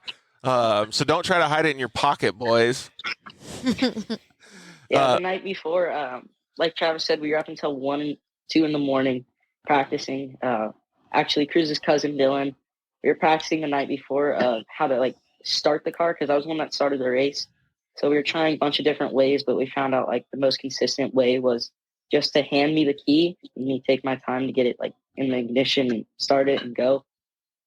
Oh, Brian even took his key. Badass. That's pretty awesome, dude. All right, so you guys can't use my way of thinking then here. So excuse me. We're going to get the girls on here real quick, boys. So let's kind of dial this down. What do you think was the best part of their weekend? And then ask them the same question. What do you think was the best part of their weekend? What I think was the best part of their weekend? Yeah. Honestly, them working together, like seeing how different drivers they are, but how puzzled out they can work together was really the best thing I've ever seen. Yeah, because they just connected. It was like on the same Right, they're wavelength. completely different drivers in Texas and works racing and anything, but then when you put them together, they like magnets, and it was just so cool to watch. That is cool. All right, well, ask them what their favorite part of the weekend was. Travis, how was your favorite part? My favorite part of the weekend was definitely just going out there and racing, just having the opportunity to race the 12-hour endurance race. It's like, it's not so much a once-in-a-lifetime thing, but it's something that doesn't happen too often, especially getting invited to do it then winning. Right. It doesn't happen too often. It was really, really great just getting invited out there. Yeah, that's a super cool answer. All right, Chase, what's yours? Yeah, definitely like what Travis said. Not a once in a lifetime thing, but definitely cool to get out there and do it with some of my closest friends. I think my favorite part of that weekend was just hanging out with friends, and definitely winning is a big part. But Dude, everyone from Texplex is just super nice.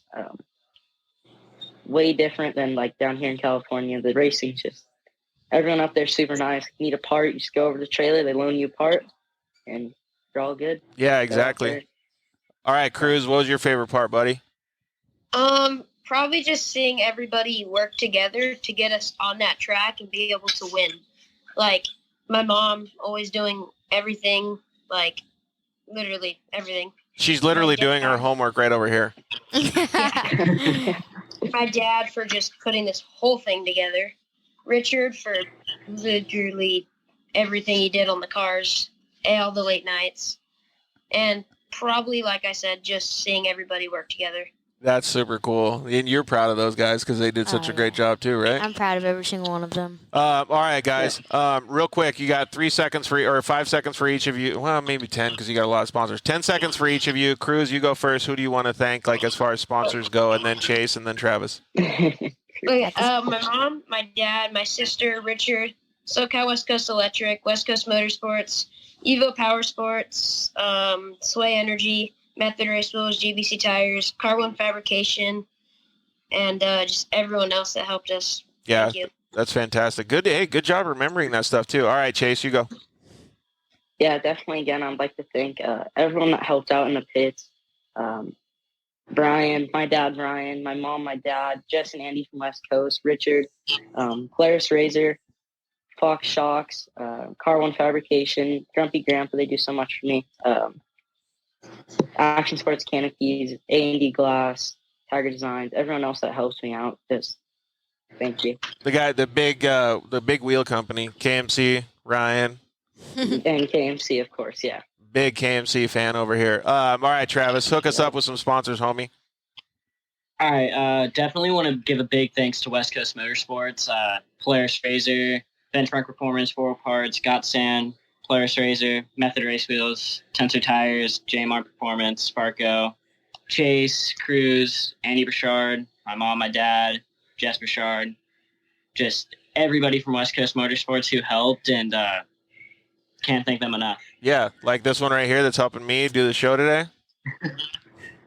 Bella. Yeah, exactly. And thanks to Cruzy Foods because I'm going to keep vibing on the Cruzy Foods thing because I heard he's starting to make some like really good stuff and I want to get in on it. Oh, he really should. Yeah, I think so too. Brian Atkinson said, proud to be a part of you, of watching you all grow up and racing for so long. It is cool to see, right, Brian? All right, boys, you guys did a fantastic job this weekend, and I want to say thank you guys for being such professional and open, especially to the media, because you guys were really, really good, and the things that you guys have done in the past year have blown my mind because you guys have opened up so much. You guys are so professional, and you guys are doing a fantastic job, not just driving race cars, but being very well-rounded race drivers. So keep it up, all right? Thank you. All right, thank you. We'll see you guys later. Now we're going to talk about the girls, so you guys can comment in and give us some info on them. All right. Have a good one. See ya. See you guys. Thanks for having us. No problem. We'll see you guys later. It's pretty cool, huh? Yeah, I'm so stoked for them, honestly. I know. I think it's so rad. Like when I saw you guys pit setup and everybody was there and everybody was like, all the families were teaming up. I was just like, it it made my heart happy. You know what I Right. mean? Like It was more love than competition, honestly, and it really showed everyone how. dude, but when how you guys put family your team helmets works. on, though, it's serious business. Oh yeah, definitely. All right, so hopefully we can get some of the girls on. So Shelby, Cadence, and then you. Yeah.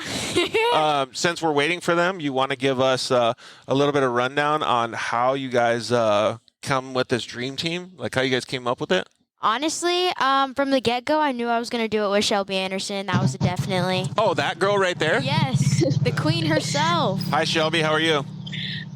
Good. How are you guys? We're doing awesome. I don't know who Josie Christensen is. Do you? Yes, that's my grandma. Okay. Do you want her to join us? Because Cadence said she may or may not be able to join because she was on a plane. Oh yeah, she's Flying coming home. back from Texas. So do you want Josie to join us, or you just want us three right now? I don't mind. It's up to you. Okay. Well, let's get her on here, and then she can have fun with us too. Yeah. So Shelby, where are you at? I'm actually in traffic on the 10 freeway on my way home from Big Bear. Oh, she's probably like pretty close to us then. Oh yeah, definitely. All right. Yeah, not far. So does she know how to use Instagram Live? I'm not sure. It doesn't look like she's doing a very good job right now. I don't even know how to make it so that you can like click off of it. We'll just leave it there for now. All right, Shelby. So let's get a little bit of an understanding of how this dream team for the girls came about with you, Cadence Cowan, and of course Bella. Honestly, it was all like Bella and West Coast's idea. It was kind of just an idea at first. Like, I honestly didn't think it would really happen. I wasn't sure what was going to happen with the 12-hour, but Bella asked me, she goes, would you be down to drive the 12-hour with me? And I was like, yeah. And then soon enough, I figured out like we were actually doing it. And I was like, oh my gosh, it's actually coming. I'm going to have to come out of retirement for this race. So it was really cool to kind of see like the team form with who they chose. And yeah, it was cool. That is pretty cool. So you actually got Shelby out of retirement. That's I did. I begged her. Dude. I needed her. Good job, man. That's pretty crazy though that you got her out of retirement, right? Yeah, no. How did it feel to get suited back up and stuff? It was awesome, honestly. Like I hadn't literally over a year since I had put my suit back on. So it was awesome to kind of get back in that zone and mindset again, because I haven't had it in a year. So right. It is pretty cool to see though. And then how did you guys get Cadence on? We kind of just really thought it over, and we were thinking like, you know, we wanted a women's team, and we wanted someone that was consistent and smooth and that could work with me and Shelby, and we just kind of figured Cadence would. She's a reliable driver. She's smart, consistent, and she held it together, and we all kind of joined in and put our strengths and weaknesses together, and I thought that made it pretty good. Yeah, and then so like the first time that you guys meet up, you, Shelby, all the boys, and Cadence are practicing pit stops, or like how does that work? Yeah, we kind of practiced it the night before the race. Was definitely a big change. If we didn't do that, I don't think we would have gone into it very confident. So it really helped, but... Yeah, exactly. All right. So Beach Girl at Heart, man, she's got all the great questions tonight. So how was racing as a part of a team different than being an individual driver? And you go up first, Bella, and then we're going to ask Shelby the same question. Yeah, it was definitely a huge difference. It's not a race I've ever done before. Totally different program, but working together with people, you realize people's paces and you start to adjust yourself to that. I thought that was very important. How about you, Shelb? Yeah, it's definitely different working with a team, because for me, like it's not only for me, it's for somebody else. So if I go and I make a catastrophic mistake and I crash the car, it's not just on me, it's on everyone else. Right. So it really takes a lot of like thinking and focus just to make sure that I get the car to the next person and they get the car to the next person. And you can't drive that hard because you might blow something out for the person that needs to get in it and help you finish it. So it's definitely a mindset change. And the 12-hour is something a race like that I've never done. The closest thing I may have done was Vegas to Reno with Corbin, but I just co-drove. And so I was basically just sitting there telling him where to go. It wasn't even like me physically racing. So to do the 12-hour, it was honestly a total mindset change. And it's probably I honestly think I was telling everybody after driving for 18 years, I feel like that taught me so much as like a driver, because you have the same track. You have to like learn the track as it comes, because it's not the same every single lap, and you just have to be aware. And that was something that I thought was really cool. And as a driver and a team, you have to figure it out with each other along the way. So yeah, I think so too. S. Rowie, I don't know how to say your name, but she says she's really proud of you ladies and that her team got second in the women's class. Woo! Proud. Yeah, there you go.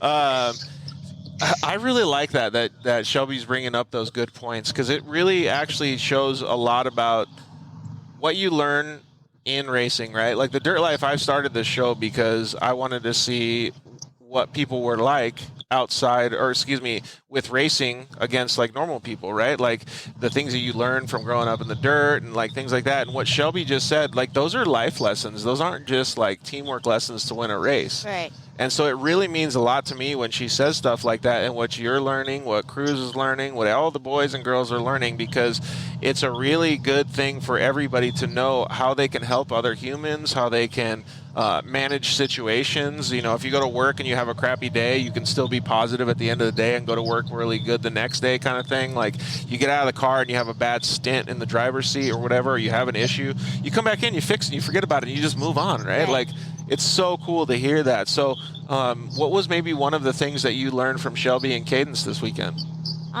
Definitely adjusting to certain driving is something, and working as a team. Like it's not just seeing who could get a faster lap time, seeing who could, it was recognizing how they felt with the car, recognizing everything, and working together was something that You feel like a sponge, right? Yes. Yeah, totally. But that's a good way to see. Thanks, Blake. We really appreciate it. Wyatt Hastings says it's never the same every time. Us racers are learning something new all the time. Well, Shelby's got 18 years. You can speak to that. Oh, yeah. Yeah, that's exactly what I'm saying, basically. Like, after even just driving for all of my life, basically, there's still things that I'm learning. Like, that never changes. And so even just for me that I've kind of moved past the racing full time as like a career now, to be able to kind of help the girls and the boys coming into this from like just over, like it's all experience. This race was huge for them, I think, experience wise. They've learned so much just in that race than they have in probably their 4 or 5 years of racing from one race. Yeah. And so that's something that, it's just like you said, they're sponges right now, especially. So to kind of just learn along the way, it's so crucial and important. And it's not just in racing, but life, like you said, like it's all the same. I feel like that's crazy. I feel like that's so cool. What's one of the things that you learned this weekend, Shelby? Being the veteran on the team. I learned, for one, not to drink as much water as I did, because I literally had to pee my pants in the car. Oh, why do you take a deep breath? You think it's hilarious or what? No, when she told me, I was surprised. Well, because she said it over the radio, and I was like, no way, she's about to pee in my car right now. I have to get in after this. That was the thing, is I literally kept on the radio. I was like, do not give me water this pit, because I'm literally going to have to pee my pants. And then the next lap started, and I radioed in, and I was like, guys, I'm actually going to have to pee my pants. Yeah. And they're like, you do you. And so... No, she radioed it, and I looked at Brian Salee, Travis's dad, and I looked at him, and I was like, just tell her to do her thing. And he's like, you do you. That's hilarious, dude.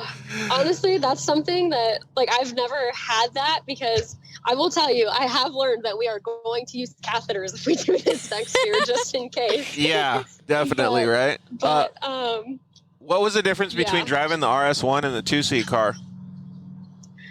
Honestly, this was the first time I've actually raced an RS1. I had driven an RS1 at Texplex like a year or so ago, but this was the first time I ever raced one, and I loved it.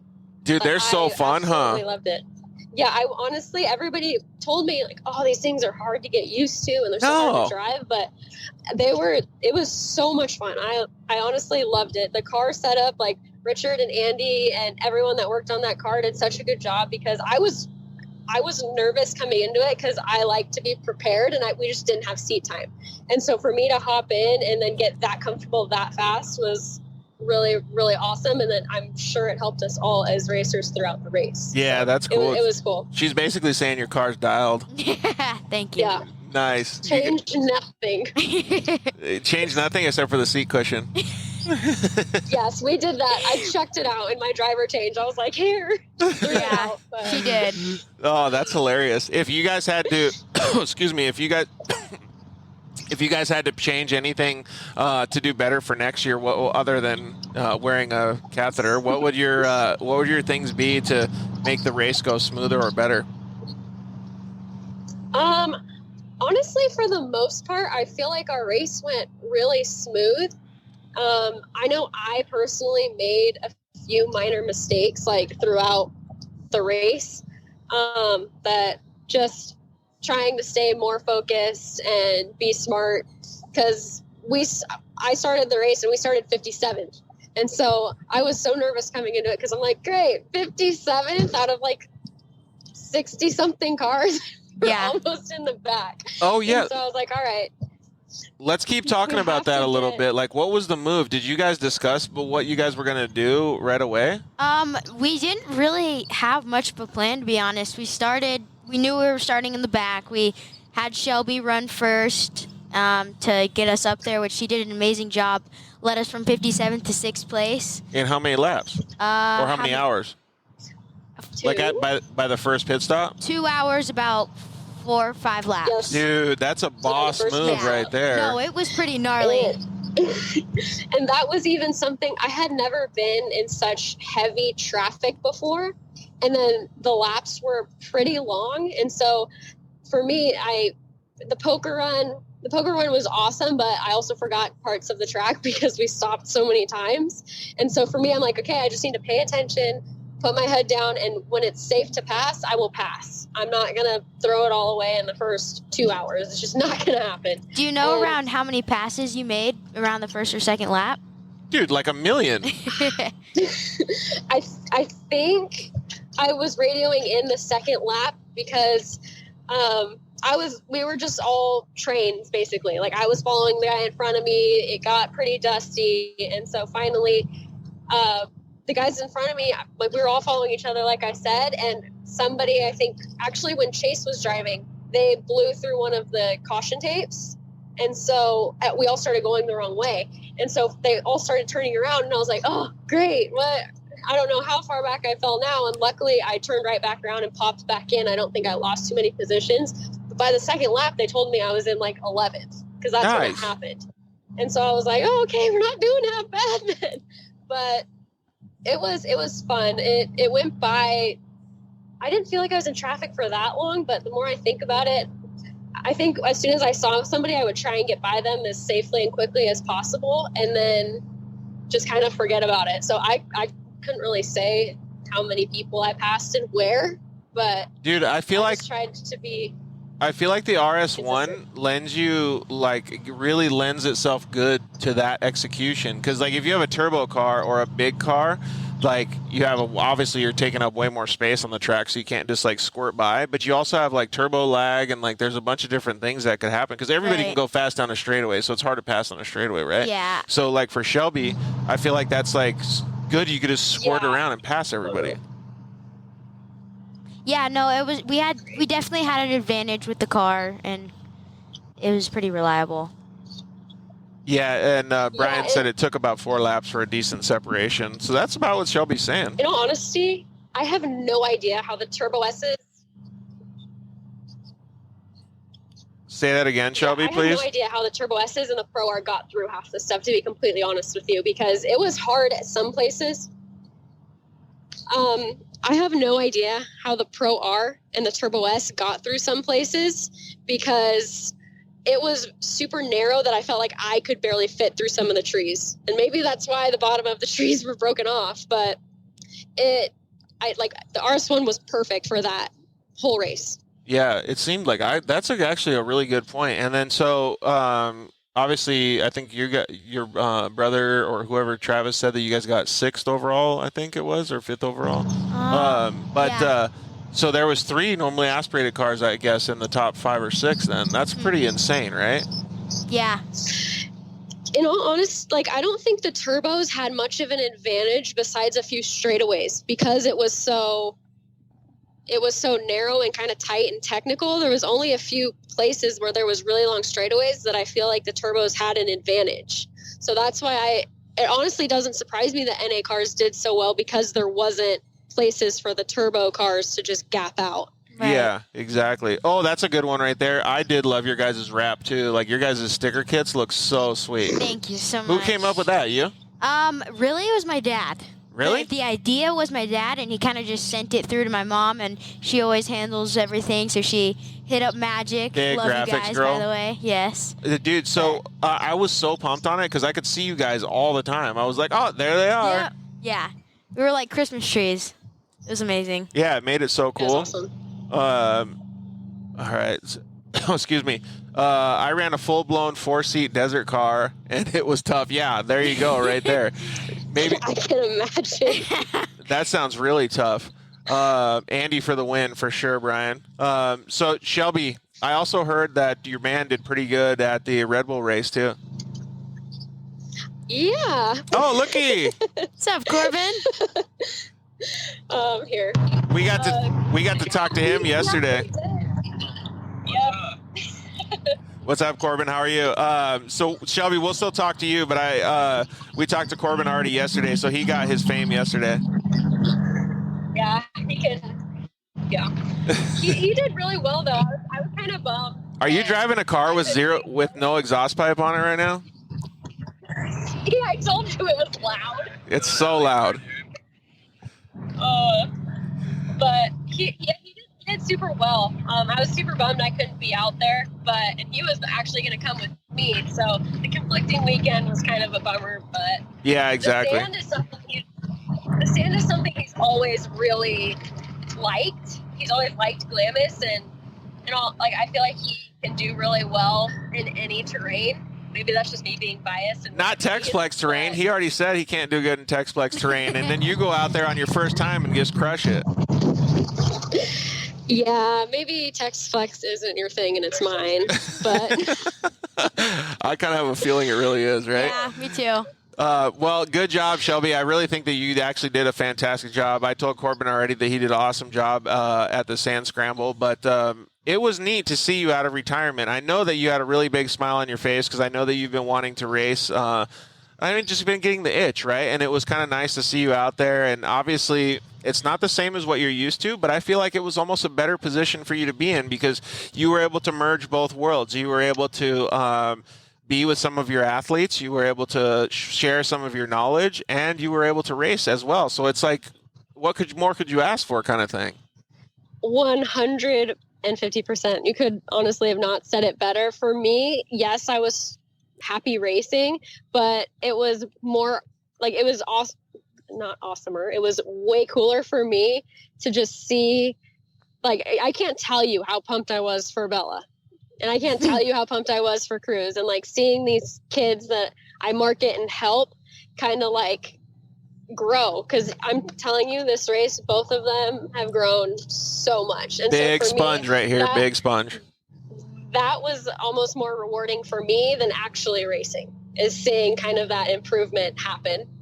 And what do you feel like when you're getting advice from an 18-year racing veteran? Honestly, I don't tell her this every day, and I probably should, but I am very appreciative of Shelby. Yeah, totally. Every day. Yeah, because of everything that she does, right? Oh, yeah. It from managing us to getting us as far as media-wise and just helping me every day with advice and being there, especially in a very stressful race. I could count on her, and I had faith that she would bring us. And about the only thing you could do without is maybe her taking a whiz on your seat before you get in, right? That was a little bit unnecessary, but other than that, I apologize. That's so crazy. Jane Fitza says, "Love your Dirt Life show." So I try to join it and then kind of swing an interview with Adam. Well, maybe one of these days we'll get you on, Jane. I just want to give the show to the girls because they did such a fantastic job this weekend. They really deserve to talk about it. So. If you had to give Shelby some advice for next year, what would it be? Ooh, Shelby, some advice for next year. Because everybody can learn from everybody. We're talking about teamwork making the dream work as the whole premise of the show, right? Right. Honestly, Please tell Corbin to lay off the throttle. Thank you very much. Oh, Shelby just boned out. No, Shelby. Oh man. Well, it does sound a little bit better. Yeah. Well, let's. We might have to say it again, but go ahead and answer the question now, and see if she comes back. We'll answer it again in front of her too. I would definitely say just honestly, yeah, stay calm and all of that, because I know sometimes Shelby could be a worry or a little bit. Yeah, because she gets anxious, right? Yeah. Like all of us, if we to be a good racer, you have to have that anxiousness, and your brother actually has that a lot in him too. But when you don't get anxious and you don't get nervous, that means you're not doing a good enough job, because Right. you're not pushing the limits of your body and stuff. Right. I get that completely. So, Shelby, we were just asking Bella what she would suggest to you to do better next year, and what was it that you said? Yeah, honestly, just what? I think it's channel your nervousness. Yeah. Is a good way to say it, right? Yes. Yes. So I think all of us racers, we always have to be nervous, or you always have to be anxious, because if you weren't, you wouldn't be pushing the limits enough to be able to make improvements. And I think that that's a lot like a life lesson as well. And I think that what Bella is trying to say is that you're doing such a great job with everything that you do. You probably felt a little bit of anxiety and channeled it all into the race car, into your throttle, because you had so much pressure on you, because you had your team, athletes that you manage, and you were coming out of retirement. Yeah, that's definitely something that I would say for sure plays a role in my life. I try to manage it the best I can, but there's only so much for me that I'm can handle at one time, but I'm working on it. And yeah, that's because at one point I looked at the speedometer on one of the straightaways and I was going 81, and I was like, this is more than likely unnecessary. So I should probably relax. But she's just fully crushing the throttle pedal. Yeah, and I was like, what are my RPMs at? What am I? So I finally I have a question for you, I need to Shelb, stop. actually. What? What was one thing that you expected out of me in the race? That's a good question. That I expected out of you. I fully expected you to just be smooth and be consistent and make no mistakes was my goal with you. So just, or at least as minimal amount of mistakes as possible, which I feel like you completely accomplished. Because I can't tell you, because I know what it was like out there. For you to come around the pit the first lap, I was like, the car looks perfect. She's doing awesome. And so it was awesome to just see, and as soon as I knew she came around, because I could tell when she got in, she was getting a little nervous and kind of no, we're all the way up here. And I just know Bella. And so I was just thinking in my head, okay, I need to tell Bella, she's fine. Just drive her race. Be smart. We're not going to win it in the first 2 hours, 3 hours. So yeah, but she just needs to do her thing. Dude, the car didn't slow down that much. You guys were cooking. Oh, no, we went from 67th to 6th. That was Shelby's shift, and then I brought it from 6th to 3rd. Dude, you guys were cranking them out, man. You guys were doing some good laps. So, Shelby, one thing that I wanted to talk about that was something that I didn't get to focus on that much at the 12-hour broadcast. But so there was two girls that I knew with diabetes out there. Obviously, you have your Lyme illness, and all of you guys don't just have to manage a race. You have to manage your bodies. You have to manage your expectations with your bodies. You have to make sure that your bodies are prepared weeks before you actually get in the car. So I just wanted to say personally that I think you all did an amazing job. Everybody can look at you guys and say, wow, you're fantastic racers. You guys did a good job. You guys were at this place in the podium or wherever it was. And when I see the things that you guys go through on a life basis to get to the point where you can do that, that actually means more to me than any type of finishing position. So I wanted to give you guys kudos for that. Thank you. Thank you. It means a lot. Yeah, it really does. Did I tell you, Bella, that Mandy, another racer that was out there, she did the whole 12 hours. She Ironmanned it by herself. and she has diabetes as well. And when she was out there, she had to actually stop, get out of the car, and I think she said eat some cookies or something while she was out there. Oh my That's so gosh. rad. Isn't that crazy? Yeah, it really is, especially knowing from a personal point of view on how difficult it is to manage that. Well, you even said today that your blood sugar has been a little out of whack, Oh, yeah, right? no, I walked in here with like a 70 blood sugar and dropping low, and I was like, oh, God, I don't need this right now, but... Yeah, exactly. But that also comes with knowledge. Like, you can understand how you're going to manage that in the future, because after a long race weekend, your body's different than it was going into it. So you have to make sure that you can get your body into a good position afterwards, too. So, like I said, orange slices is what Mandy ate. That's her right there. So it's really cool to see that you guys did that. Like, so even if you guys had gotten last place, that was a huge win in my book. Yeah. And you guys didn't. You guys killed it. Us finishing, to me, is like a huge accomplishment, because that's a long race for us to have very minimal problems, like very minimal. There was people that came in with the front ends of their cars ripped off. Right. Yep. And so we had a pretty killed smooth it race, in yeah. that aspect. One guy that we talked to, he just burnt the house down. So, I mean, a lot of stuff. Coming in hot. Yeah, super hot. But yeah, like I said, Shelby. So yeah, let's take it away and see what positives you would take to next year. So give me like one thing that you would do better for next year. What I would do better for next year is, I think I would try to, kind of like Bella said, take my nervousness away, because I feel like I was way more nervous before the race, before I got there. So I would try and kind of like, things are going to work out. Things are going to be fine. Like, it was fine. It was perfectly fine. It went perfect. So that, and then I think a few places I might have pushed a little bit too hard. And so changed those little things here and there driving wise. But besides that, I feel like all of us ran a pretty flawless race. So I really can't complain about how we did. Yeah, I agree. And the whole thing that you were able to, give some knowledge to the younger people or younger kids and Bella and Cadence and stuff, I think it's pretty impressive, man. It really is. All right, so what was your, because we're going to talk about what happened Saturday, but what was your thing that you would do better for next year? I would definitely say keep more of a consistent pace. I knew the start of the race, I was a little bit freaked out and kind of just jumped in, and I was like, okay. And he's like, well, because you don't know what to expect, right? Right. I had no idea what to expect. I didn't, the poker run was pointless to me, honestly, but. Yeah, because you didn't win like me. It wasn't cool like you, yeah. But, no, definitely that, and, but that was it. I could rely on my team. I could rely on my pit crew. It was a pretty smooth and solid race. I'm very, very grateful. So just next year, just like the little details, right? Yes, definitely little details. Have you guys heard about the 1%ers?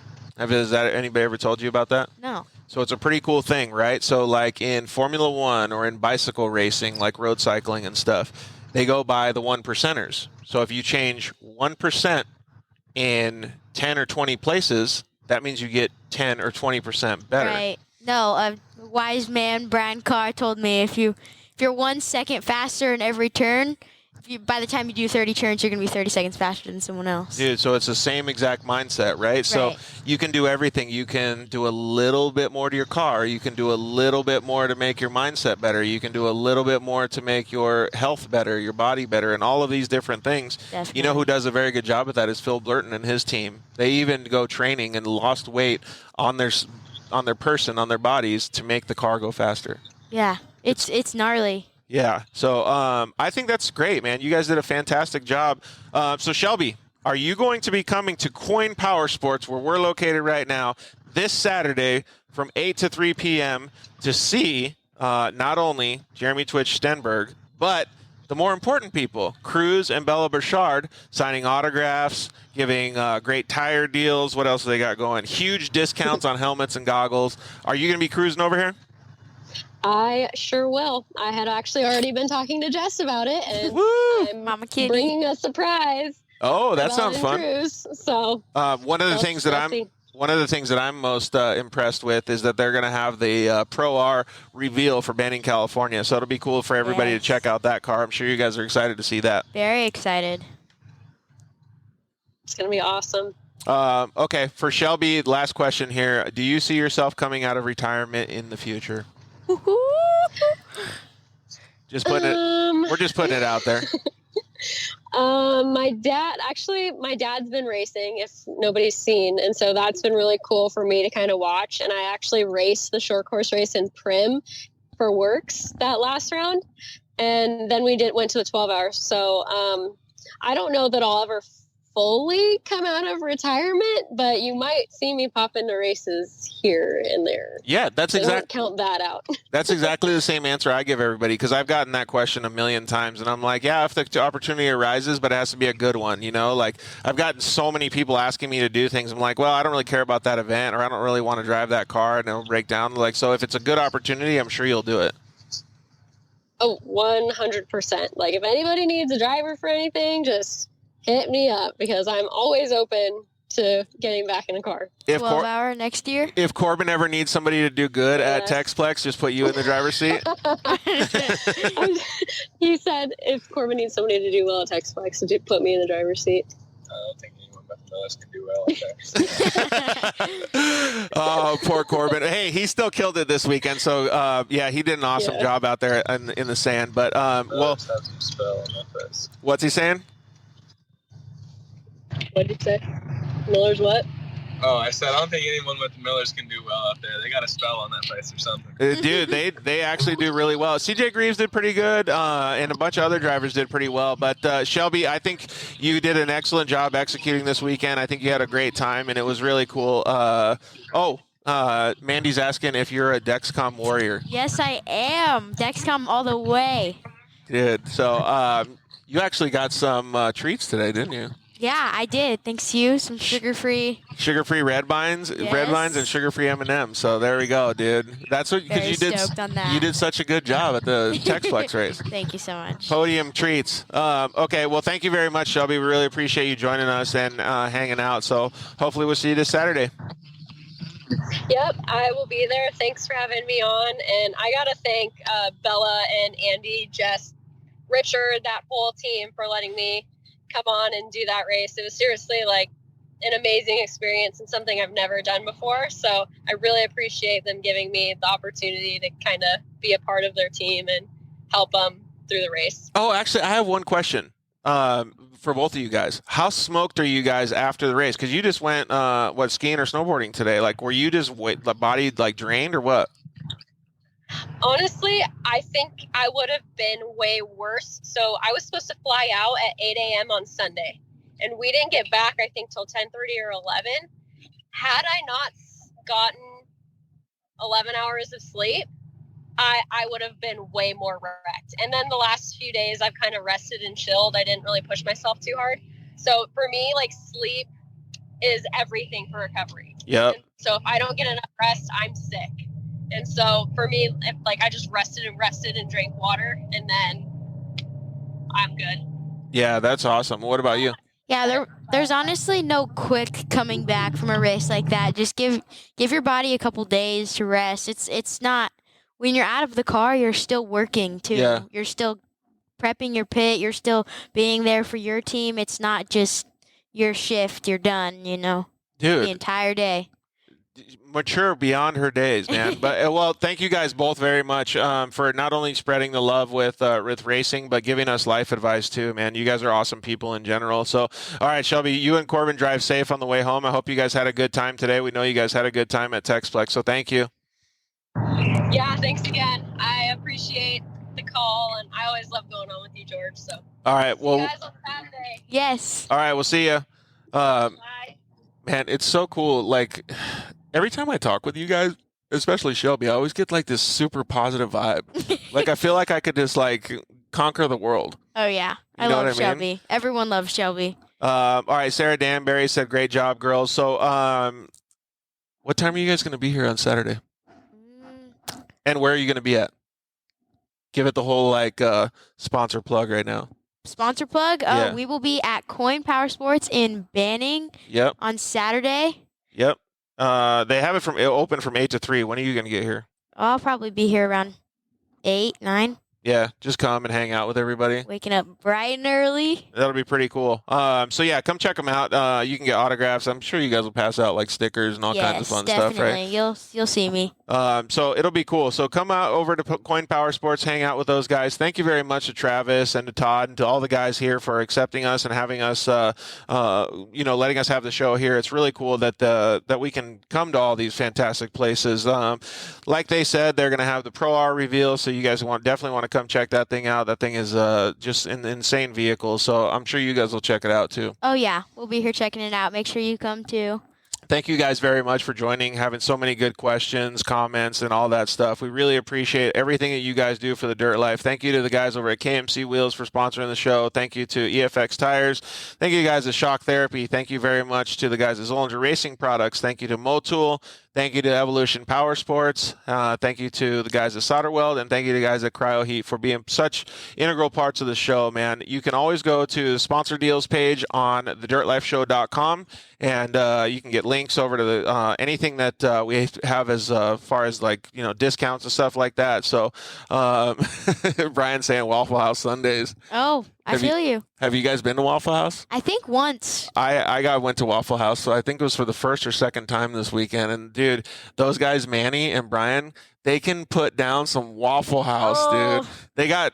I'm hungry. This is like a total stab in the gut for us. They got these pancakes with all kinds of syrup and chocolate chips over them, and I was like, "Thanks, boys, rub it right in my face." Oh yeah, no. Taking an insulin shot for syrup is like death. Yeah, exactly. Well, thank you very much to all the guys at Texplex and Brian and his whole crew for having us out there. They did a fantastic job. Putting together an amazing race for everyone to enjoy was definitely highlight. It really was, right? Year. Oh yeah. So, and dude, you guys did all good all year, and a way to cap it off with such a good result too. Definitely. All right, dude, you killed it in this co-hosting thing. You're hired. Thank you. So Bella did such a great job, and like I say every weekend, we really appreciate you guys. Slide into our DMs, hang out, do whatever you want to communicate with us, because we will try to give it back to you guys. So, you want to take us out of here? Yeah. All you got to do is say we love you. Thanks for watching Dirt Life Show. Good we love you so much. Thank you for watching the Dirt Life Show. I'm so glad I was a part of this. And please invite me again because it was a blast. All right. Good night, guys. Thanks for listening to the Dirt Life Show.